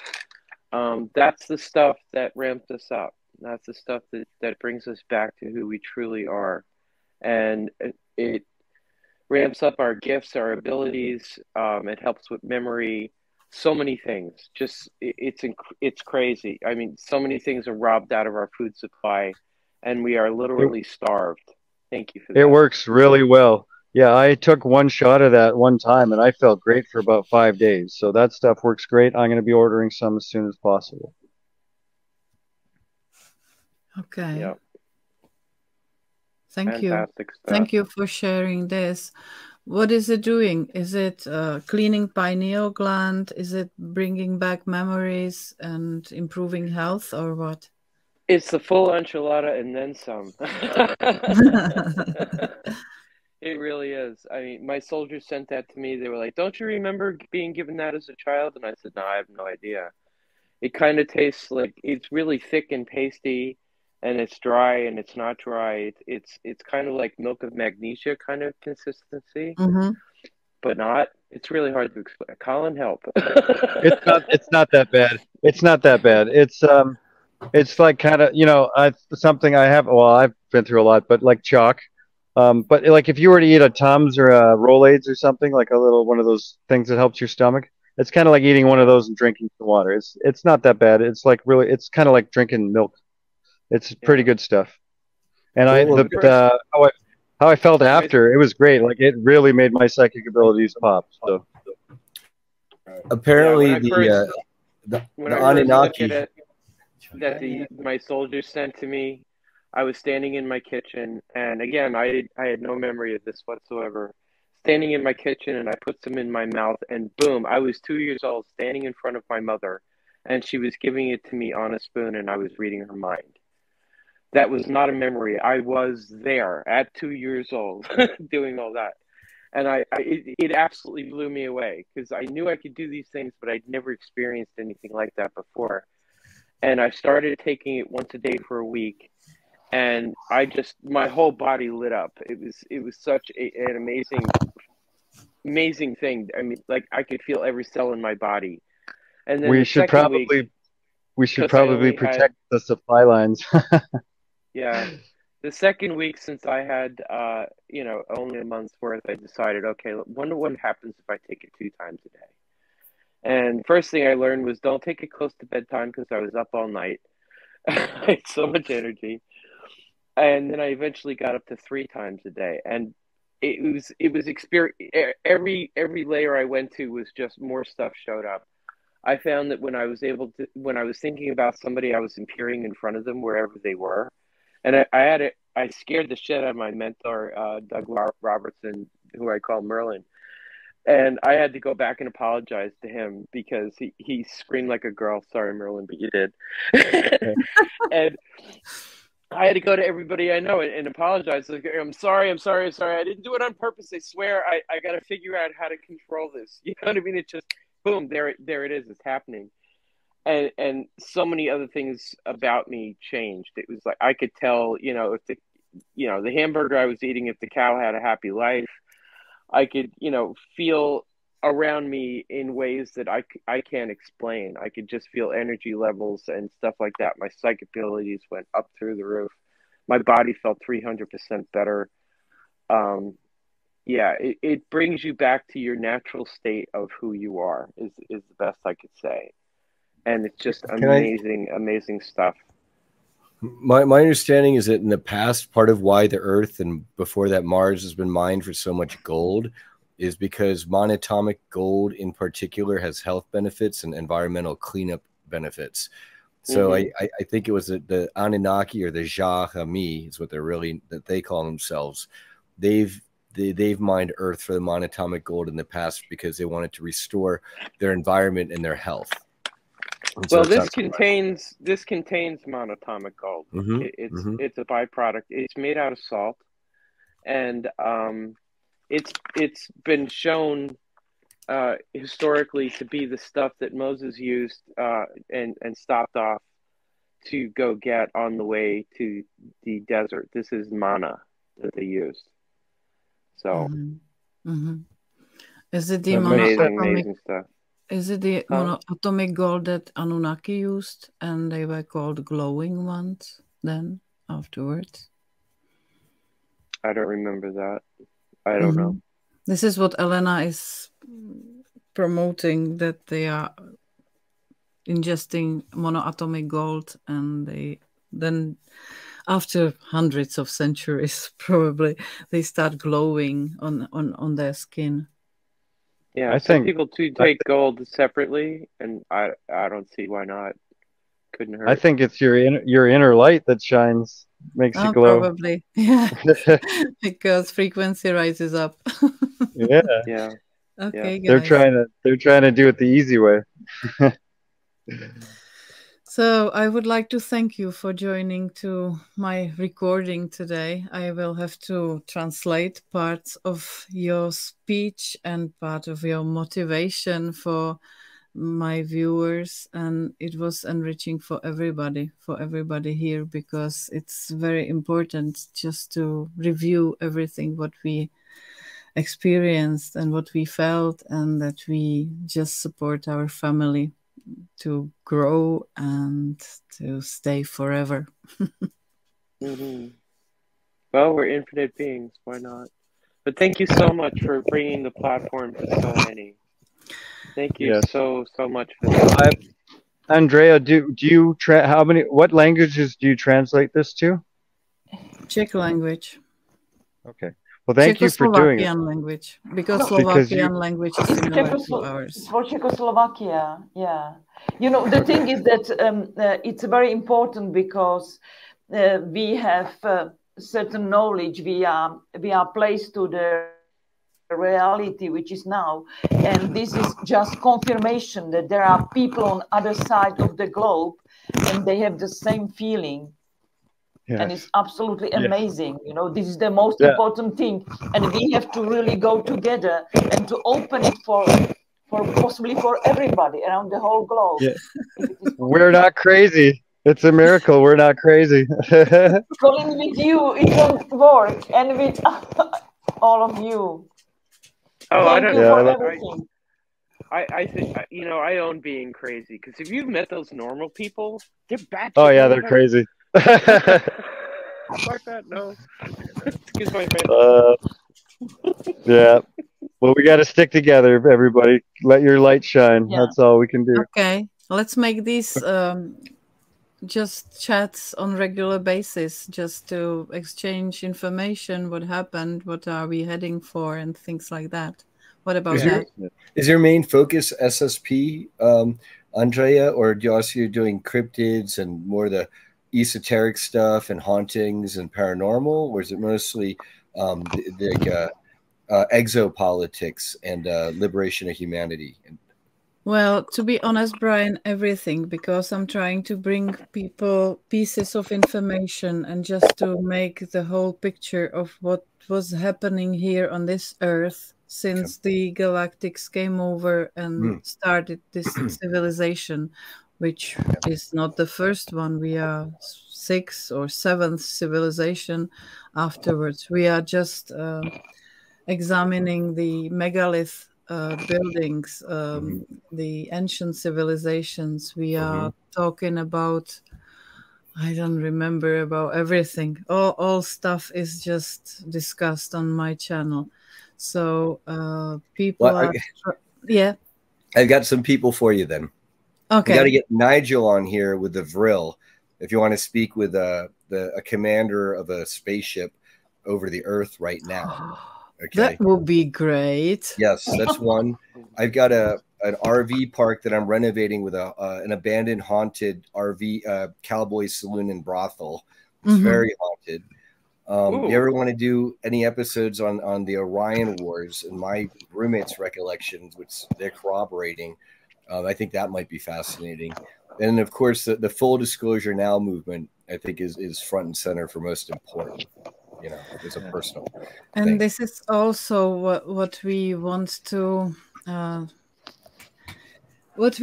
because the full disclosure, it seems to be just a partial disclosure for the time being, that some groups of people do not want to reveal what really happened, just to continue their business, like trafficking humans of worlds and doing stuff. So we have to insist on full disclosure, and everything shall be said, even though it's painful, even though it's ugly. Everybody shall know. Can I speak to that? Because those people are afraid of full disclosure now and justice. My understanding is in the future, what happens is all those people, they don't all get executed or torn apart by the masses. A lot of them get to keep their toys and their yachts and their money, and they get stuck on like New Zealand or somewhere. They get to have their own kind of leper colony, because socially, after everyone finds out that you were doing what they were doing to children and animals and everybody else, Exactly. the rest of us, you know, they're not very popular anymore. Okay, so the amnesty we'd like to offer now is that they get their future, you know, they get their nature preserved that they get to live in, and then, you know, everyone else leaves them alone, and we have a much faster Star Trek future, rather than like we're hunting you down in underground military bases and you're trying to kill us. Yeah, that's not a fun. Like we're all about optimal timelines here. Yeah, peace is the prize, remember, and unity is what we're going for. So we got to heal everybody and integrate, and that's going to be forgiveness on a massive scale. Yes, it's just healing for themselves only, because they have to realize by themselves what they've done, and maybe they lie to themselves. You know, they just apologize. It was not as bad as they say. No, they shall just recognize that they've done it, and that's all. Just let it process it or recycle it in the universe, because it's all done. It's everything past. So we have to focus our views to future. And it's vital that we as people step off the hamster wheel of life.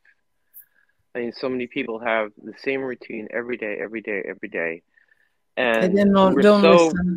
So programmed into those routines. Exactly. And I have to do this and I have to do that, and they watch TV, which is more programming, and you know, stuff like that. It's vital to step away from that. Unplug your electronics for 10 days. 10 days. Unplug it all, everything. The router, turn off your phones, everything. 10 days. Yes, you can. There was life before phones. I promise. It'll all be there when you get back. It will reset your brain. There's something about those signals that screw with us so bad, especially since 5G is on board, and 5G is very close. They say very close to, but I think it's closer than that to what the human brain transmits. It does influence you, and it's all programming. Every bit of it, right down to the music you listen to. Chances are the music you're listening to is the music you were programmed to. It's reinforcing the programming. So you have to get off the hamster wheel. You absolutely must. Ignore the shit show of, oh my God, there was a fire here, or people died there, or the other, you know, us versus them game that they're dreaming up. It's all distractions to get you away from you. You need to tune into your own heart. You need to tune into yourself, and you need to connect with the infinite creator. And everything else after that will follow. And meditate. Definitely meditate. That's vital. In doing that, I was able to actually silence all the voices and crap that was going on in my head. And I found out through Orn or Zingdad, that, you know, through his meditations were absolutely great, because before him I could not meditate. And what he said was, when you sit down and meditate, have a piece of pen and paper in front of you, and when all these things come up that you have to do, write them down, and then it's done. It's out of your head. And it actually really worked beautifully. And by the third meditation, I found that I was able to shut down all the noise and crap that was going on in my head, and I actually found silence. And from that silence, I found peace. And I was able to go and do so many other things and experience so many other things. So it's an amazing, amazing tool that I encourage everybody to do.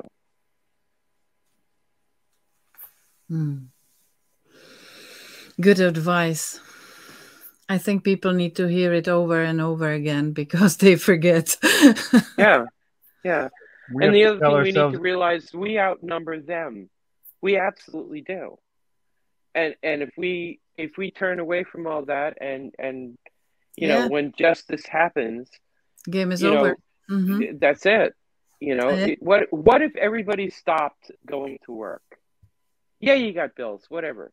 You know what I mean? They're just bills. It's just a thing. It's a fictitious thing. There were life before all this, and you know what? We got along beautifully. We really did. What if we shut it all down? What if we all said no in one voice? What would happen? Imagine. We would say yes to a new day. Yes. And Brian, how many dogs do you have? I've seen already. I was asking us that question. 10. They're so cute. Oh, what? Are you kidding me? What happened is two of our dogs had puppies, 6 puppies. So that's now 8.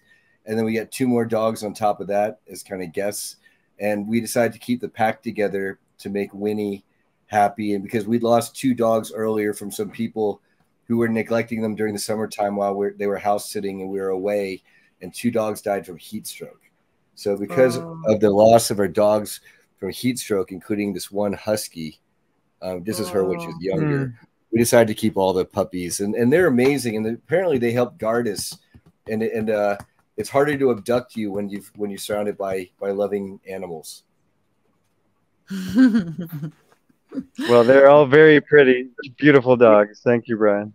Thank you. Oh yeah, they love us, and in fact, Nigel, he transmitted a telepathic message from Winnie, that's the mommy dog, you know, because they can telepathically communicate with our pets, and I don't know. He shared it to my Facebook feed. I'll see if I can right here. That's Winnie. That's a mommy dog. And what he telepathically communicated is exactly what other psychics that I've met and consulted online, like Regina Perlmutter, they're communicating the same thing. And with each of the puppies, they all have different personalities, and it all matches up. But she says, Winnie, the mommy dog, says, to Mom and Dad, I want to tell you so much how I love you. You are there when I am happy and when I am sad, to tend to my needs. You make me better when I'm sick, and I thank you with a big lick.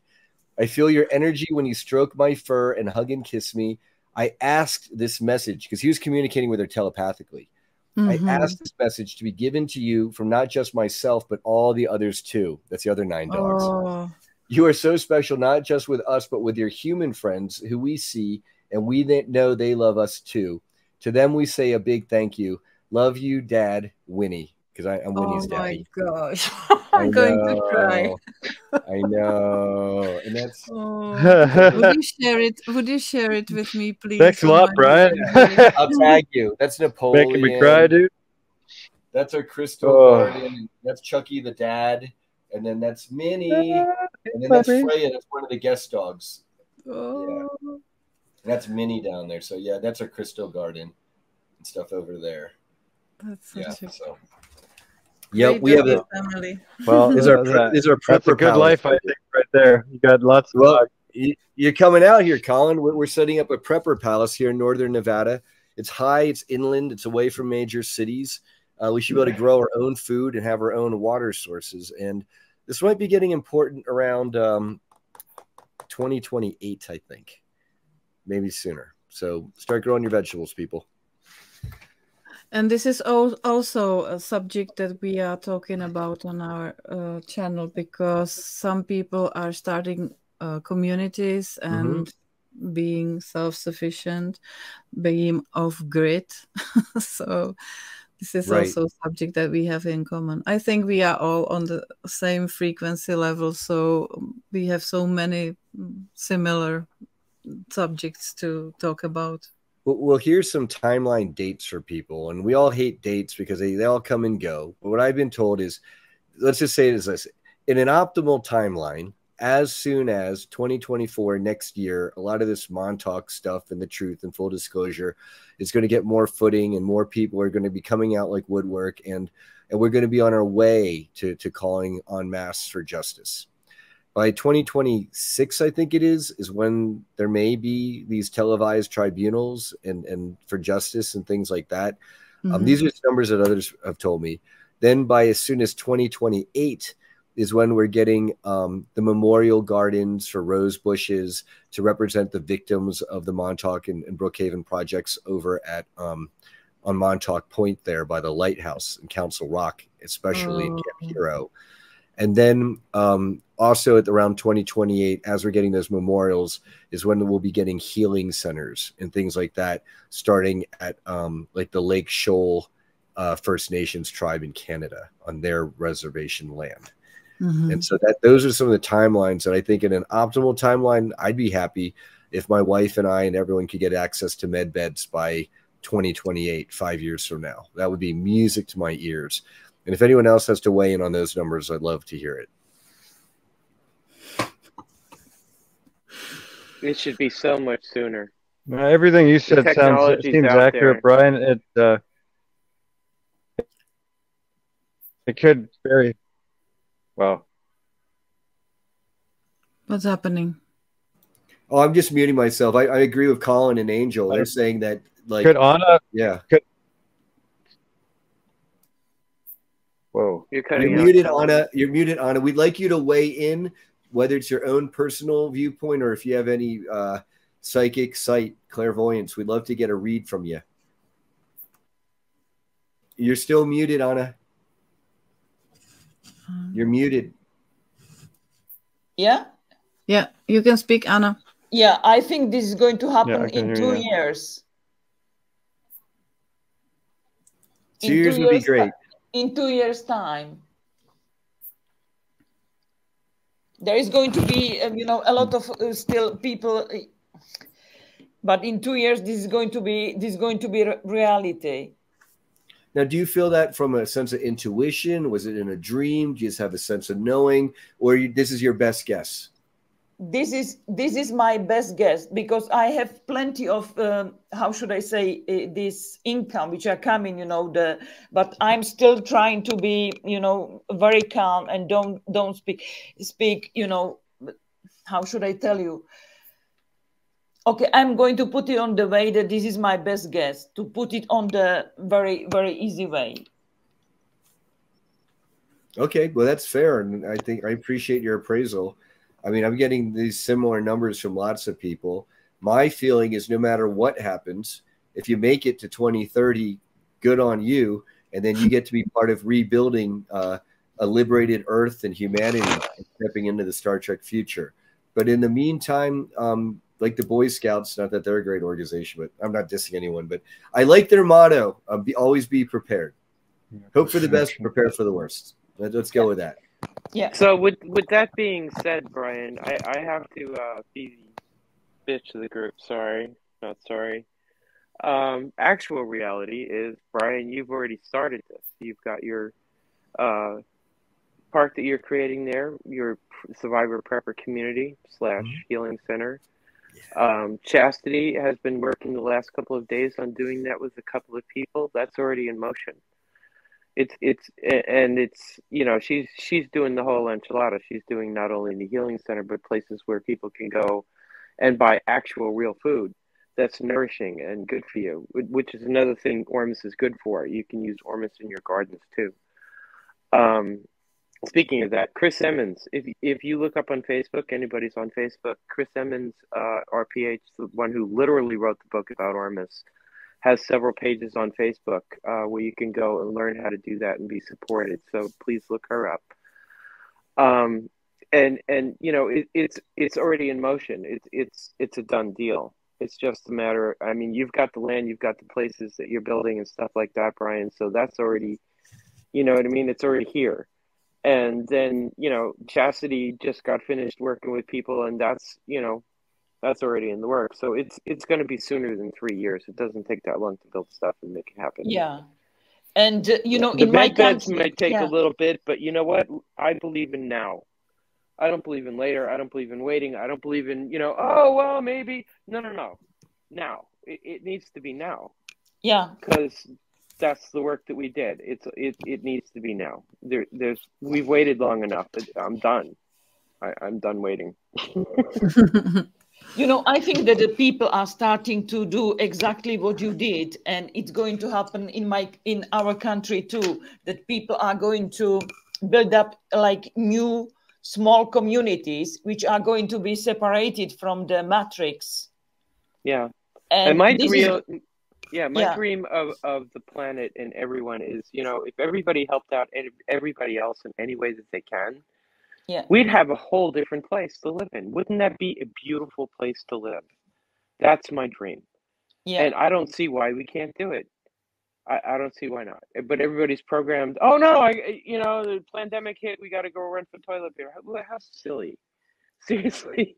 I mean, you know, we need to share with each other, and we need to help each other out, and we just need to be folks. You know, I mean, I think the Amish got it right. You know, the barn burns down, the neighborhood shows up, and they clean up the mess, and they build it together, because that's what we do. That's what we need to do. Yeah. We need to all get on that same page and get over it, because there's enough. There's absolutely enough for everybody. Just a quick note. I've been thinking a lot about building a dome house lately, like a circular dome, not a square house. I've had major problems the last few years, basically being homeless, because I can't live in a square house. Square walls with 90-degree corners it's almost like getting hit with a hammer or stabbed sometimes, like with a knife. It just hurts so much. So a dome house or stuff with much more harmonious geometry is what I'm looking for. But the dome houses are very cheap and easy to build out of concrete, and we could start building those like tomorrow with our hands and the tools we already have. So we don't need high technology to build some of this stuff quickly and cheaply. Just saying. Puppies. Oh, cute. Thank you, Brian. Yes, dome houses are also a subject of our discussion. Brian's muted. They are very healthy. Brian's mute, yes, but yeah, only 6 more puppies to present. But here you go. Well, please announce them. Yes. This is Minnie, daughter of Winnie. She's a member of our cuddle harem. Actually, guys, I'm going to have to withdraw. But I want to thank you for your time, and I hope to be back on your programming again. Okay, let's meet again, guys. Thank you, Brian. Talk to you soon. Take care. Take care, Brian. Take care of yourself. That's awesome.